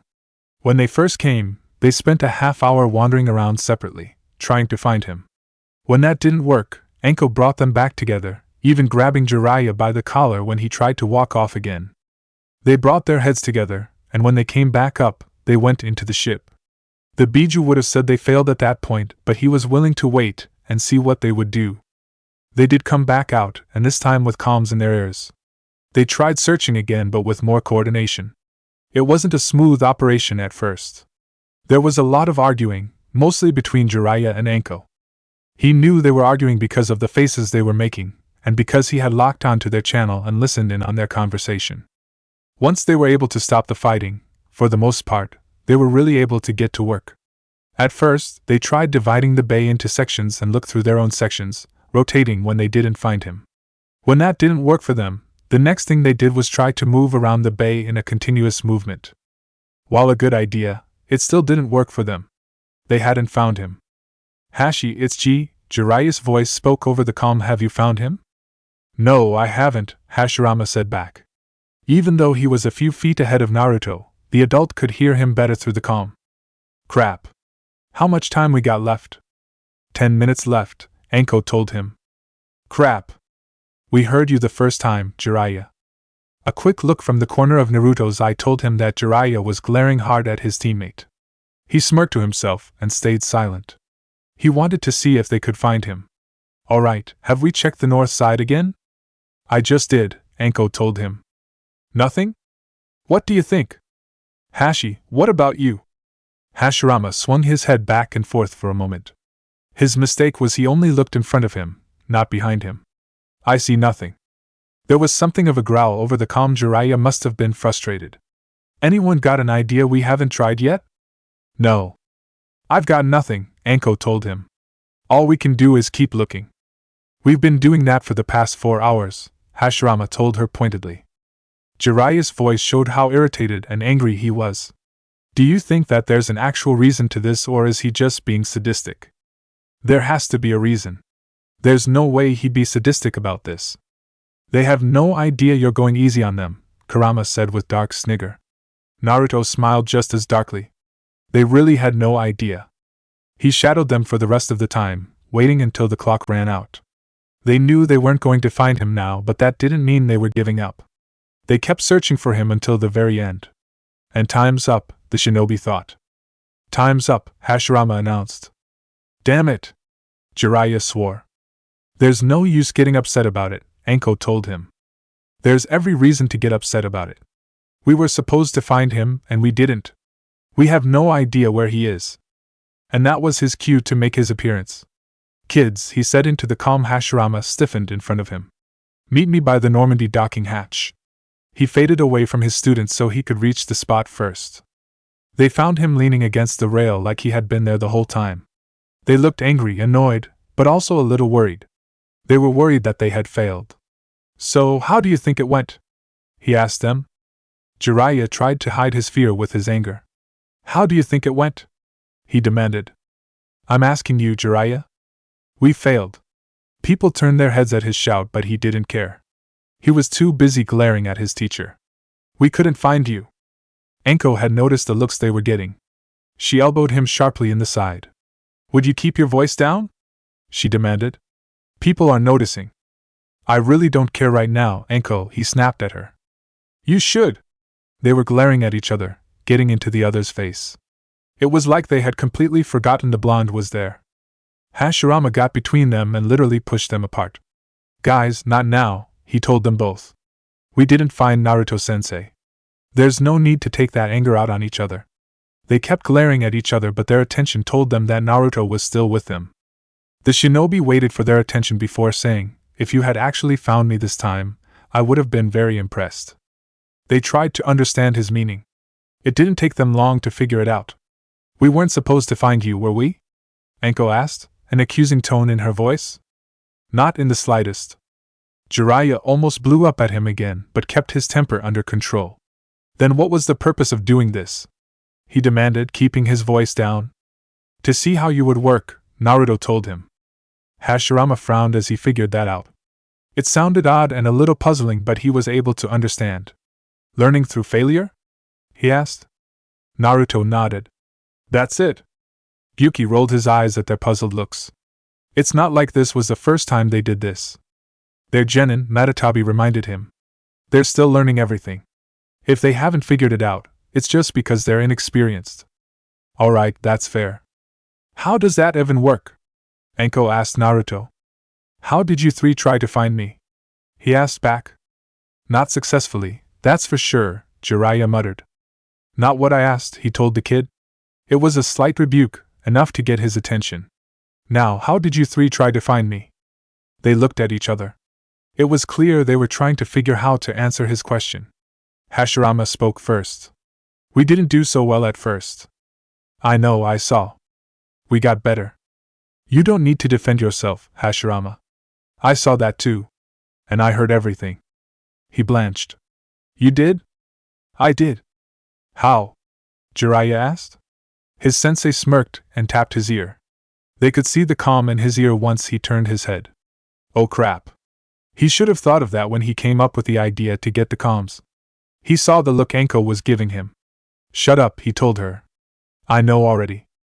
So it was your idea for the comms? Naruto asked him. He nodded. It was. At first thought, he thought the comms would be the way for them to find Naruto. He wanted to take pride in the fact he came up with the idea. Now it wouldn't have mattered at all. But then their sensei smiled at him. That was probably the first thing you did right. Nice thinking, Jiraiya. His surprise was mingled with the pride he felt now. Thanks, sensei. Anko couldn't help but feel a little jealous at the praise he was getting. She had been the model student in the academy while he had been the dead last. What was he doing getting all the glory? I was the one who said we should keep moving, she told Naruto. He looked at her. And you were also the one who took control and coordinated things. I know. I saw. She smiled proudly at his praise. Who had the idea to sit down and act naturally? Hashirama raised his hand. That was me. The raised hand got his teammates' attention. What are you doing, Hashi? Jiraiya asked him. What? You're raising your hand. Why? We're not in class. The idiot's right, Anko agreed, getting a glare from said idiot. You don't have to put your hand up. He blushed and put the hand down. Sorry, habit. He looked at Naruto, wondering what he was thinking. Don't worry about it, the blonde told him. Now, about your act natural, it wasn't a bad idea, in theory. He figured it was never good when he said those kinds of words. How did we do it wrong?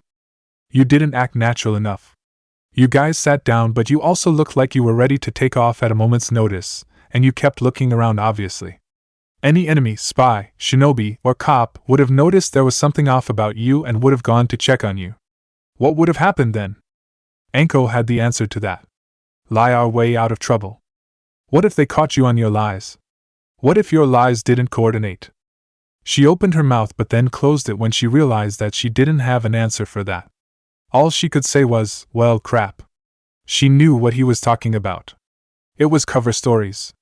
They had been so focused on finding him, they didn't think about trying to come up with cover stories. Naruto saw she got it. He looked at his other students. They got it too. See? That's something else you have to consider when you're looking for someone, especially if you're in enemy territory. Hey, sensei, said Jiraiya with a suspicious frown. I've got a question. What is it? Were you actually here the whole time or did you leave? He looked at him with a judging eye. His teammates looked annoyed or worried that he asked that question. He didn't care. He looked at his sensei with both eyes. You doubt me, Naruto said approvingly. Smart. Were you here? Of course I was. I was training you three. I wasn't going to leave you alone while I was doing that. If someone else had said that to him, he would have been offended. But he understood where Jiraiya was coming from. He had the same kind of feeling when it came to Kakashi being late all the time. Oh, good. He looked at them all with pointed looks. Did you think that I was going to stay in one place? I wasn't going to make it easy for you. I moved around. Hashirama thought back through those 4 hours. He remembered the time when he thought he saw a shadowy figure amongst people, or up against the wall. But every time he had gone to investigate, the shadow would disappear. He had thought it was simply a trick of the night. Now he wasn't so sure. Hashirama's figured it out, Saiken said, watching the kid piece it together. Oh joy, Kurama said shortly. Fox, he's not the same guy, said Naruto. The face and the name are good enough for me. He ignored the grump in his head and looked at his student. Have you figured it out, Hashirama? He asked. Jiraiya looked at his friend. Figured what out? Anko was just as curious. Did you guys ever see a shadow when we were looking? He asked them. She nodded. Yes, several of them. They were all around on us. With the lights on as they were, it would have been hard not to see a shadow. That's not what I meant. She frowned as she thought. What other kind of shadow was there? Her sensei was smiling knowingly at her. There was some amusement in there too. He knew what the answer was and the fact she didn't seem funny to him. But Hashirama knew. That was you? He asked Naruto. Yep, he said with a grin. That was me. I had been shadowing you guys from time to time, just to see if you would find me. Jiraiya looked upset and angry. The two emotions clashed on his face. So not only did we not find you, but you were also playing around with us, making us look like idiots. I did not make you look like idiots, he told his student. If you had been idiots, you would have been yelling at each other and causing a scene instead of actually finding me. And while that would have been amusing, it would have left him more disappointed. Either way, Anko said with a hint of bitterness, we failed. Yes, you did. Now, learn from that failure. They looked puzzled and a little confused too. He knew what they were thinking, how they were supposed to from failure. They had failed in finding him. How they were supposed to learn it. Jiraiya wanted to speak, but he kept his mouth shut. Go ahead. How do we learn from failure? He asked. Sun sighed and shook his head. I knew it was coming, and I still can't believe he would actually say that. How does he not know the answer? Chome demanded, feeling the same as Sun. He's a kid, Kurama reminded the Nanabai. He already knows the answer. He's done it before. But he doesn't know that. It wasn't something he thought about. Naruto, explain it to them, would ya? He gave the fox a mental eye roll. Gee, why didn't I think of that? They both knew he was going to. Just do it. Take what you did from this lesson and ask yourself, how can I do it better? He told his students. Sometimes you'll find that failure is a better lesson than success. It gives you a motivation to get better. Hashirama frowned. You make it sound like we're going to do this again. What? You thought this was going to be a one-off? Oh no, he smiled at them and they all shuddered. You're not getting off that easily. You're shinobi. You're going to learn how to track someone through a crowd. So that means you'll have to find me again. They heard those words but didn't falter at them. They felt their backs stiffen and they looked him in the eyes. He was right. When they did this again, they would learn from their mistakes and do better.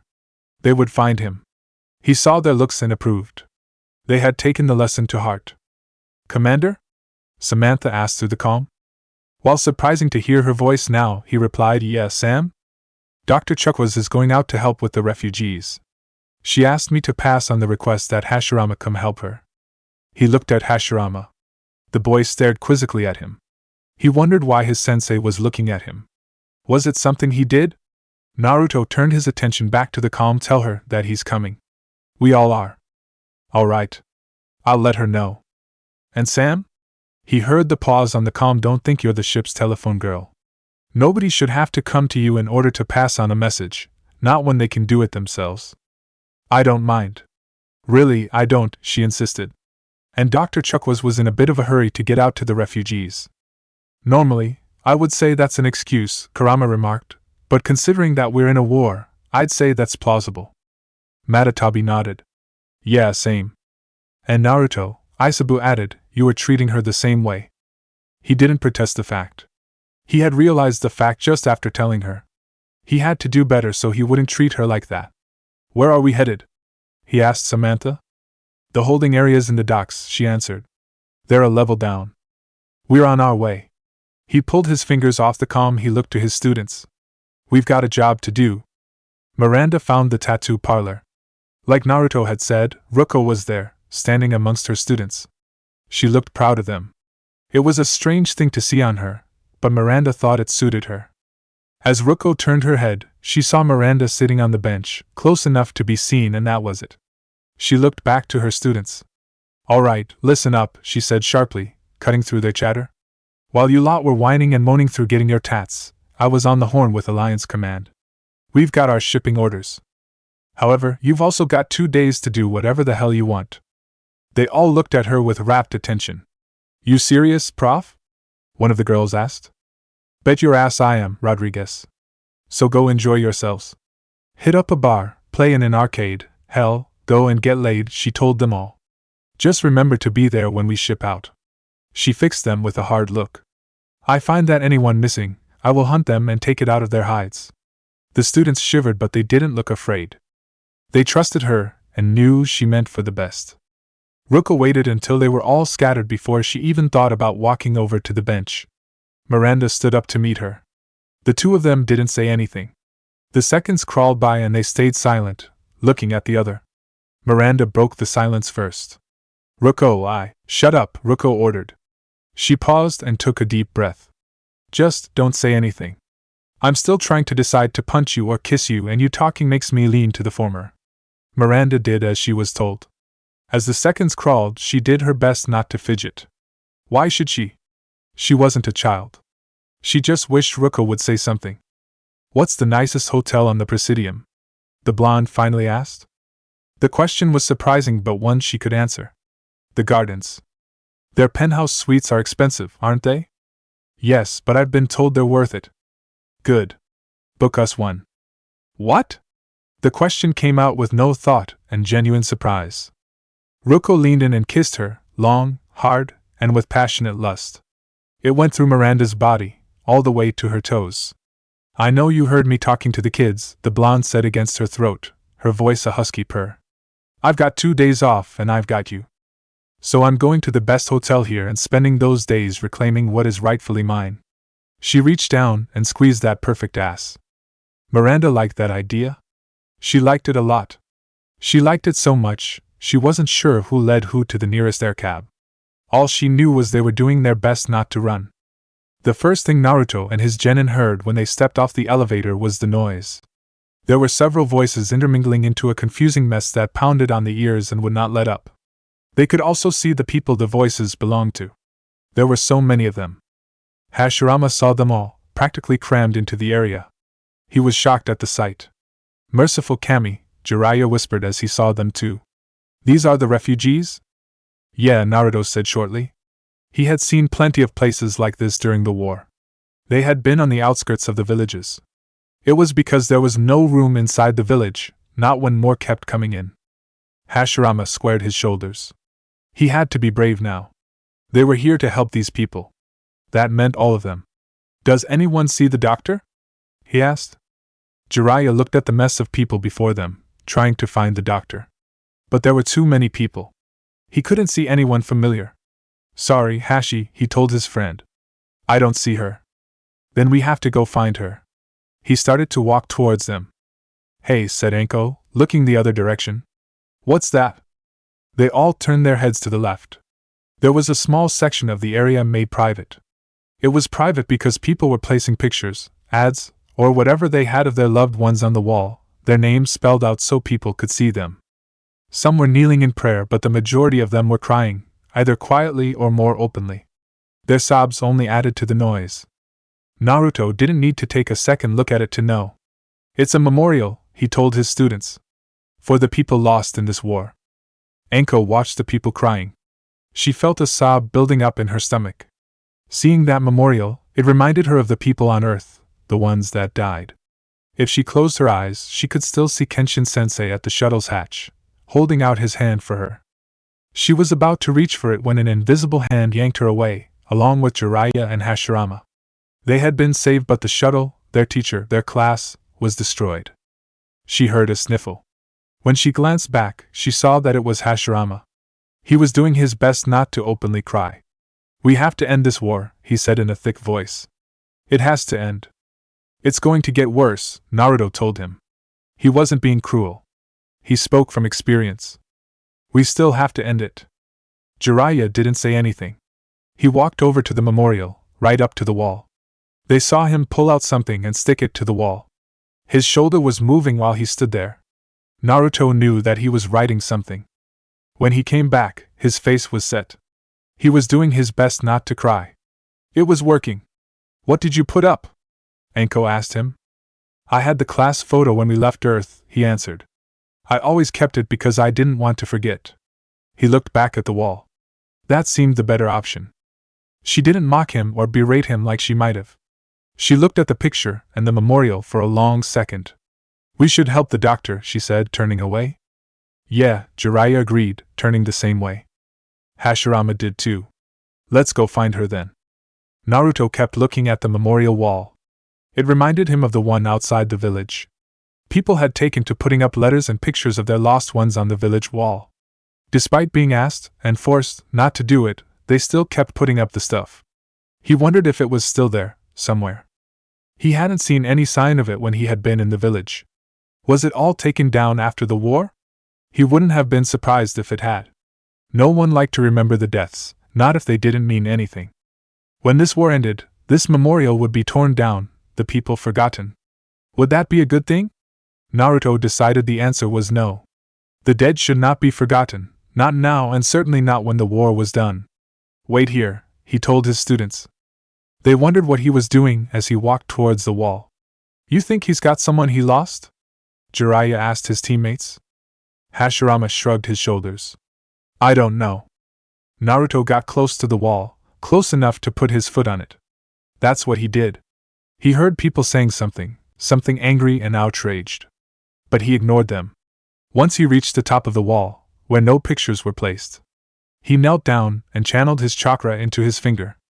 This was a little jutsu he learned from IWA Shinobi, something that helped them carve through rocks. The wall was a little stronger than rock, but the principles should remain the same. He used it to carve elemental characters into the wall, making them big enough for all to see. Once he was done, he flipped off the wall and landed on the floor. Hey! A woman shouted at him as he stood back up. What the hell do you? The second she realized who she was yelling at, her eyes went wide. Lord Naruto. The other humans around the room bowed their heads too. Some had even gone so far as to kneel. Stand, he told them. You don't need to bow to me, not here. What was on the wall was more important than him. They did raise, hesitantly. The woman who had spoken first said, Did you lose someone, my lord? Not in this war, not yet, he answered, looking at them all.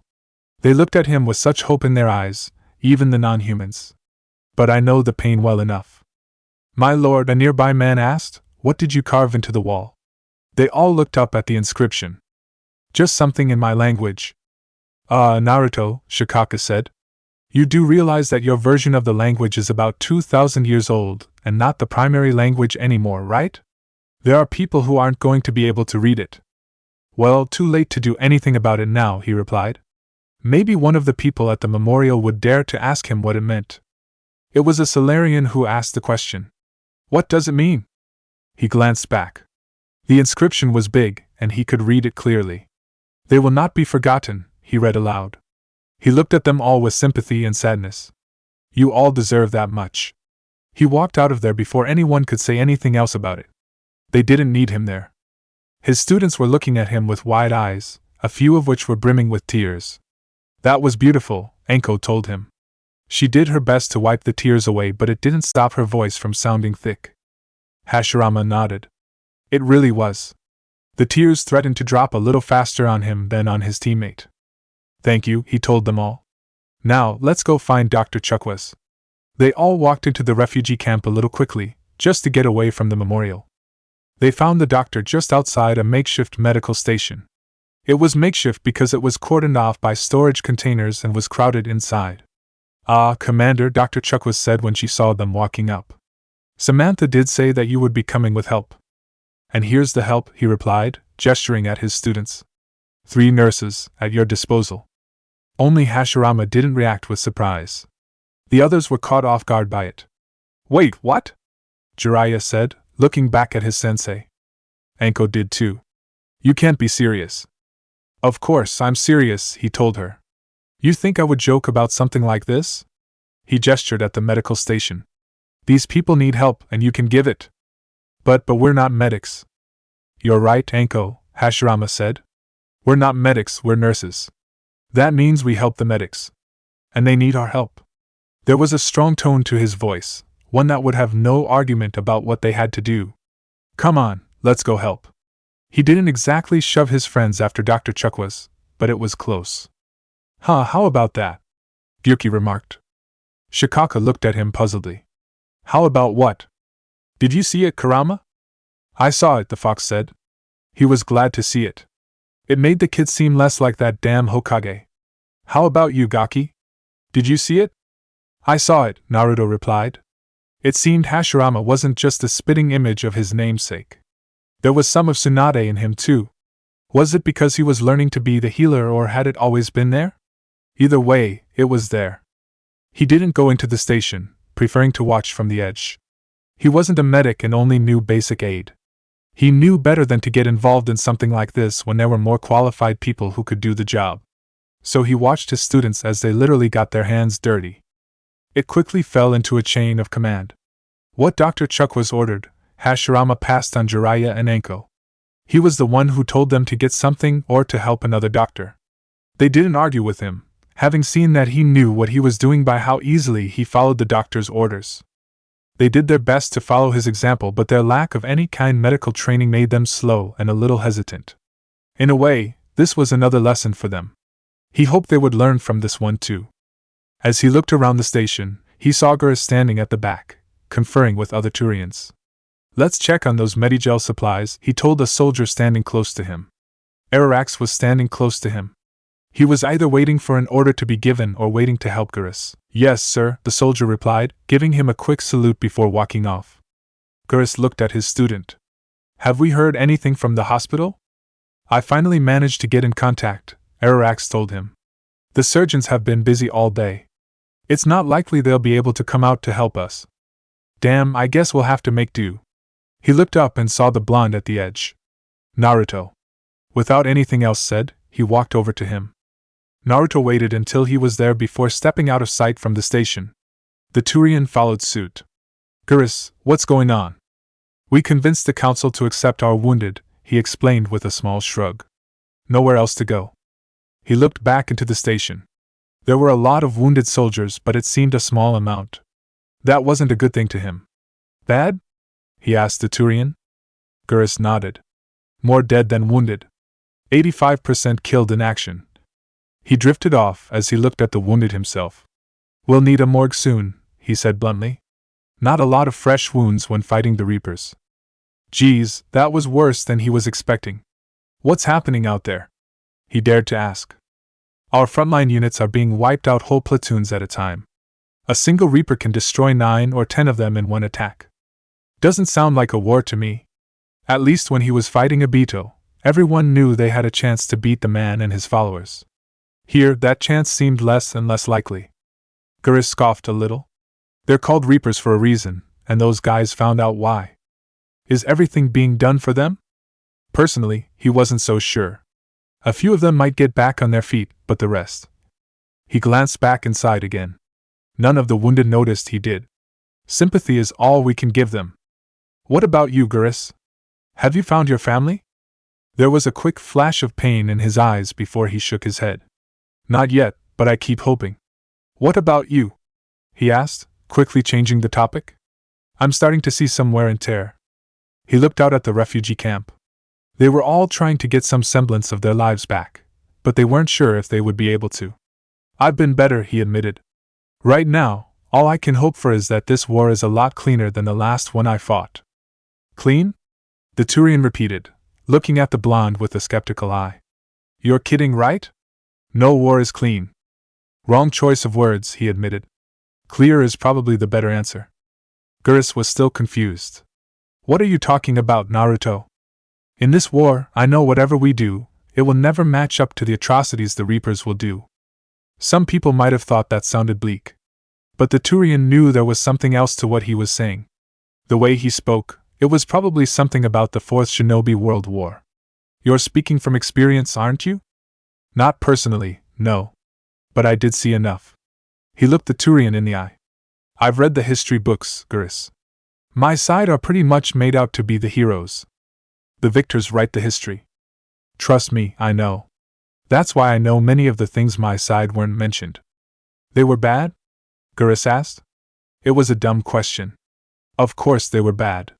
Why else weren't they mentioned in the history books? Naruto nodded. Yeah, they were.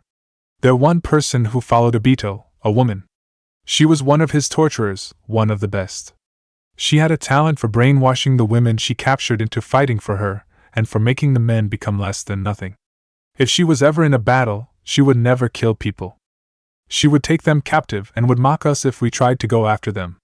She always got away from us, until the one time she got careless. The Turian knew that could only mean one thing. She left a trail when she left? He nodded. And we followed it right to her personal stronghold.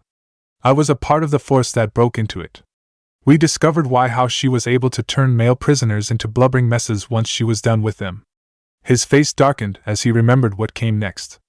She would have them raped, constantly, by the women she had captured. That was a part of the brainwashing. She would whisper in their ears, making them feel empowered while the men were nothing but trash. Each time a man was raped by the women, the brainwashing worked more. Some of the longest brainwashed were fanatics for her, willing to die to make sure she was safe. Geras felt bile rise in his stomach as he listened. Oh geez, she did that to your own soldiers? A dry, cynical part of him noted that it seemed to be an effective method. That part was drowned out by how disgusted he was. Yeah, she did. But the worst part was when we found the rest of the captives. As it turned out, she had a thing for little boys. That bile in his stomach dropped into a cold feeling. When you say thing, you know what I'm talking about, Geras. In the fight before we went after her, Konohamaru had been taken captive by her. I was the one who found him. The memories threatened to raise to his memory's forefront. He pushed them down. He didn't need to see them again. She had him in her own bedroom, naked except for his scarf, which tied his hands to the ceiling. His face was bruised from her beating him. We later learned that she would drug the men she had raped, except the virgins. She wanted to make sure their first time was special. There was so much disgust in his voice, it could have been used as seasoning for food. Had he? He shook his head. No, thank Cammy.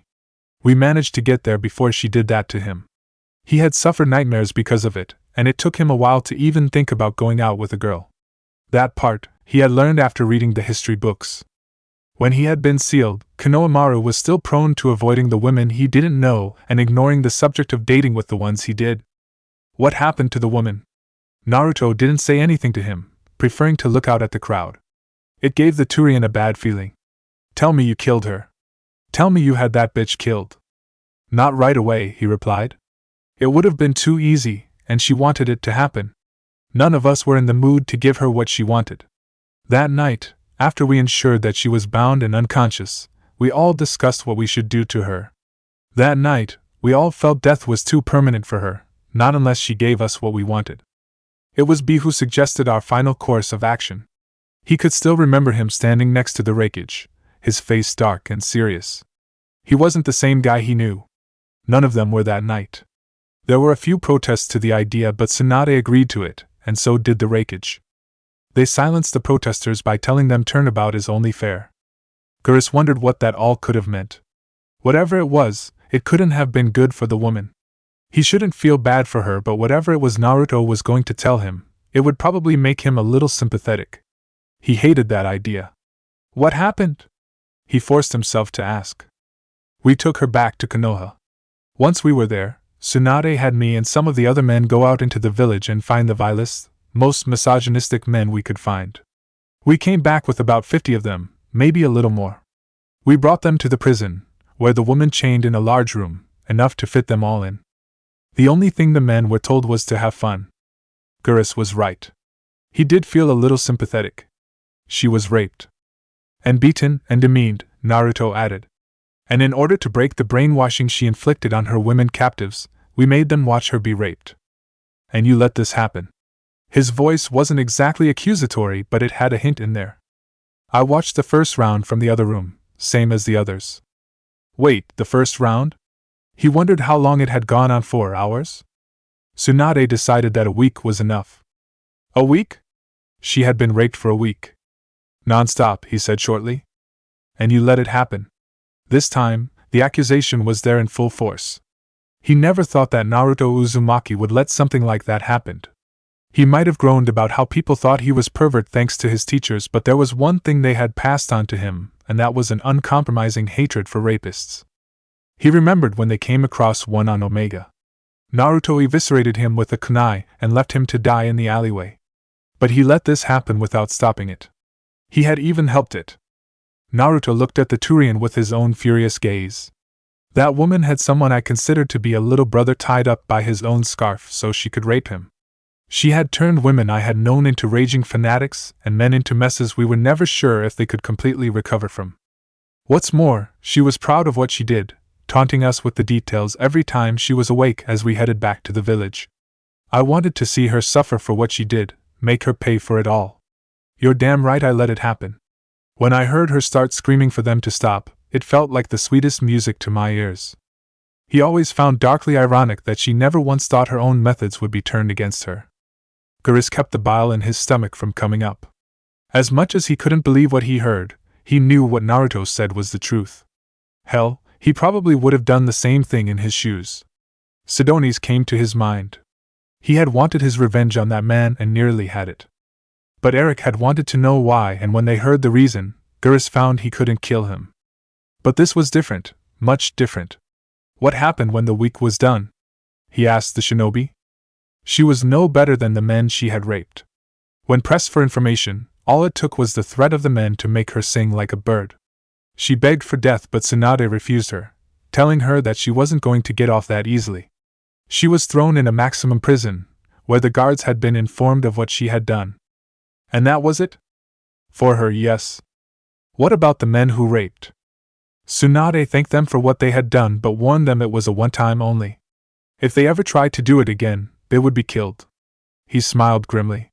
The fact that people who had found them were standing around with kunai in hand gave her credence. Geras didn't know what to make of everything he had just heard. It was definitely different from what was in the history books. But he shouldn't have been surprised. He knew that with war came atrocities, but he had never been a part of one. Listening to it, it made him feel sick, not just because it was horrifying. What also made him sick was the fact he understood. He understood it all. I probably would have had a drink after all that, he said. Probably several.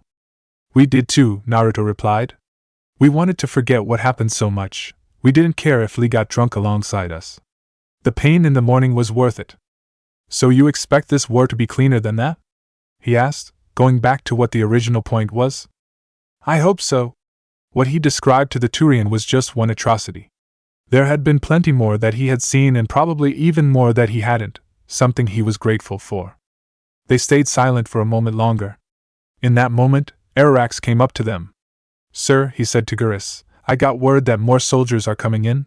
They've got some medical supplies with them. How many wounded? Gurus asked. They said it was heavy. No number? He shook his head.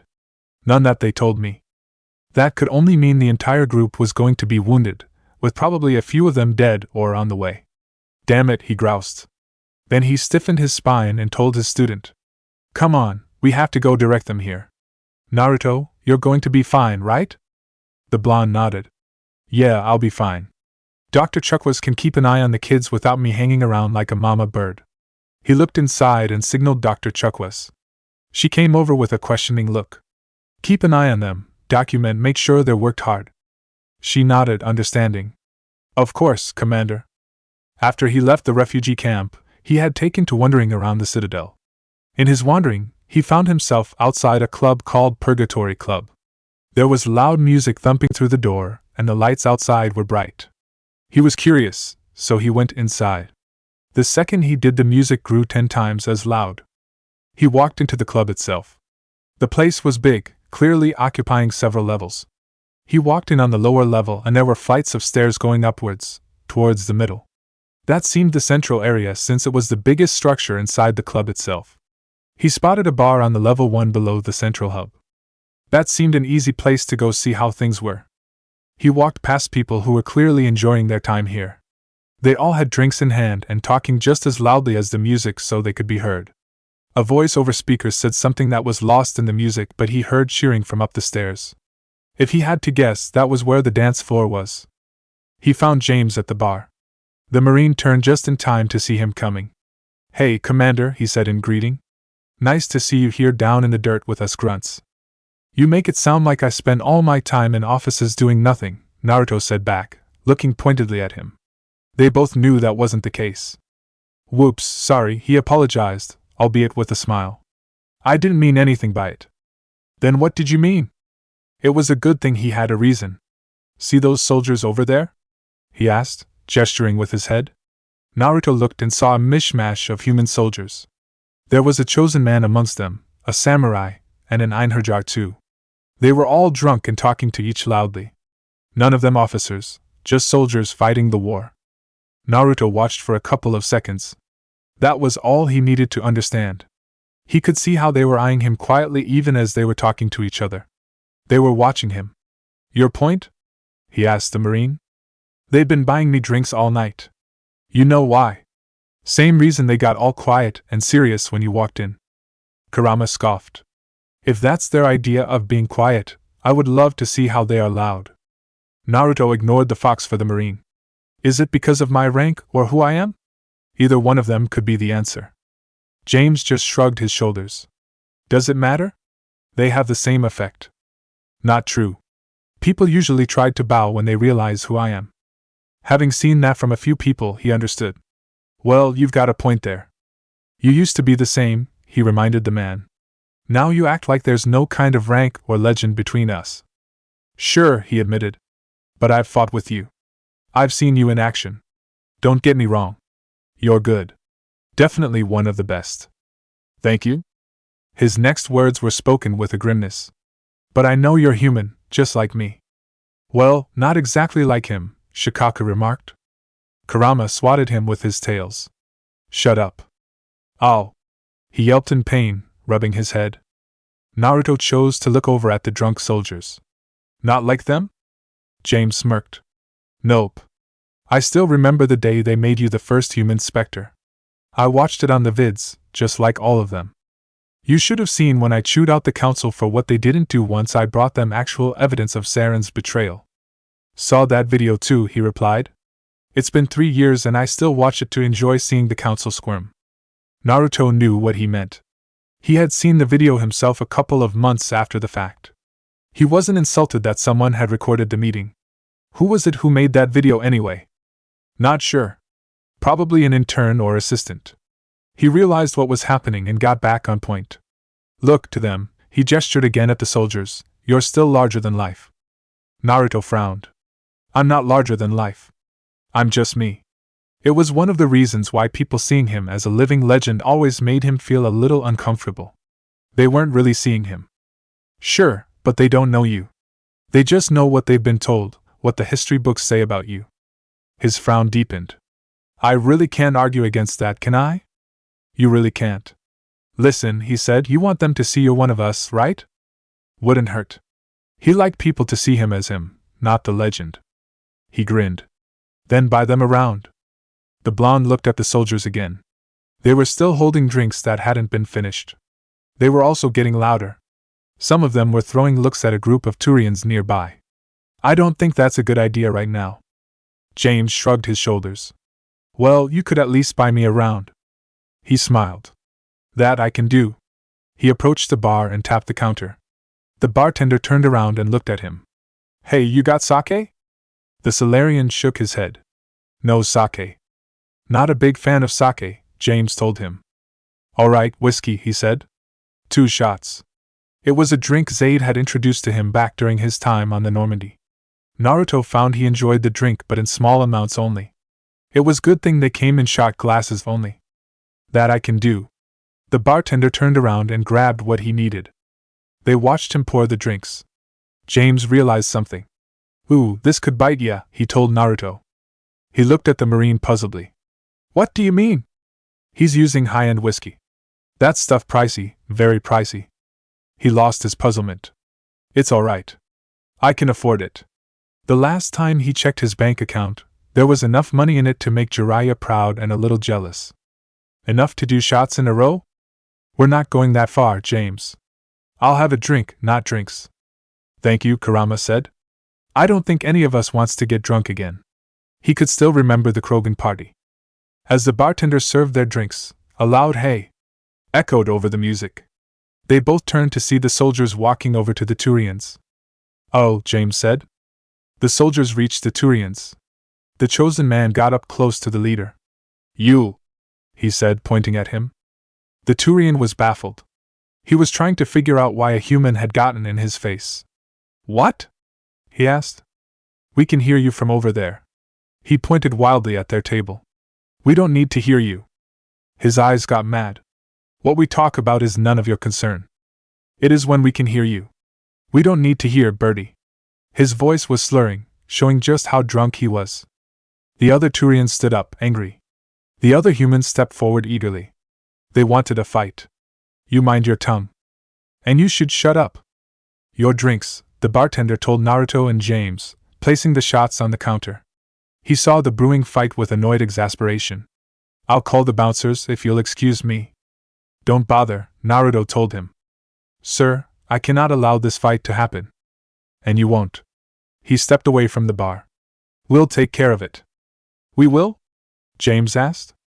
He looked back at the Marine with a frown. You were planning on letting the fight just happen? He asked. Well, no. He knew that a bar fight was a good way of getting kicked out and never being able to come back. But he was hoping to have his drink. It was good whiskey. Come on.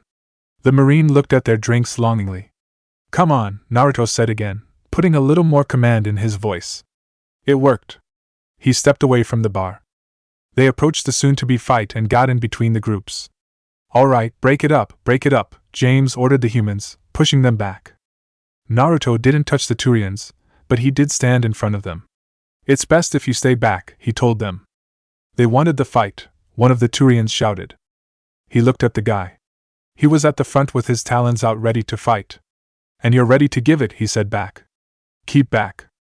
Who are you to talk to me like this? He ignored him for the officer. Does he speak for you all? The officer wanted the fight too. There was plenty of steam for him to blow, and this seemed like a good way to do it. But he looked at the blonde and saw his black cloak. He knew there was only one group of people who wore that kind of coat. And the fact he was a human wearing that coat meant he was only one person. He doesn't, he finally said. Sarge. He glared at the outspoken Solider. We aren't going to fight today, he said firmly. It's not happening. You want to fight? One of the humans called out. He was wearing a navy uniform and his face was red from the drink. "I'll fight ya!" "Keep back," James ordered. The guy slipped through his reach and charged the Turians. "Get ready for a beating, birdies!" he shouted. To the onlookers, it looked like the fact was about to happen. What happened next ended up being a blur to those onlookers. The soldiers, the ones who weren't that drunk, were able to follow what happened, but it was still too fast for them to do anything about it. The first thing Naruto did was stop the human was a hard chop to his arm. While the human clutched the arm, his legs were knocked out from under him, sending him crashing to the ground.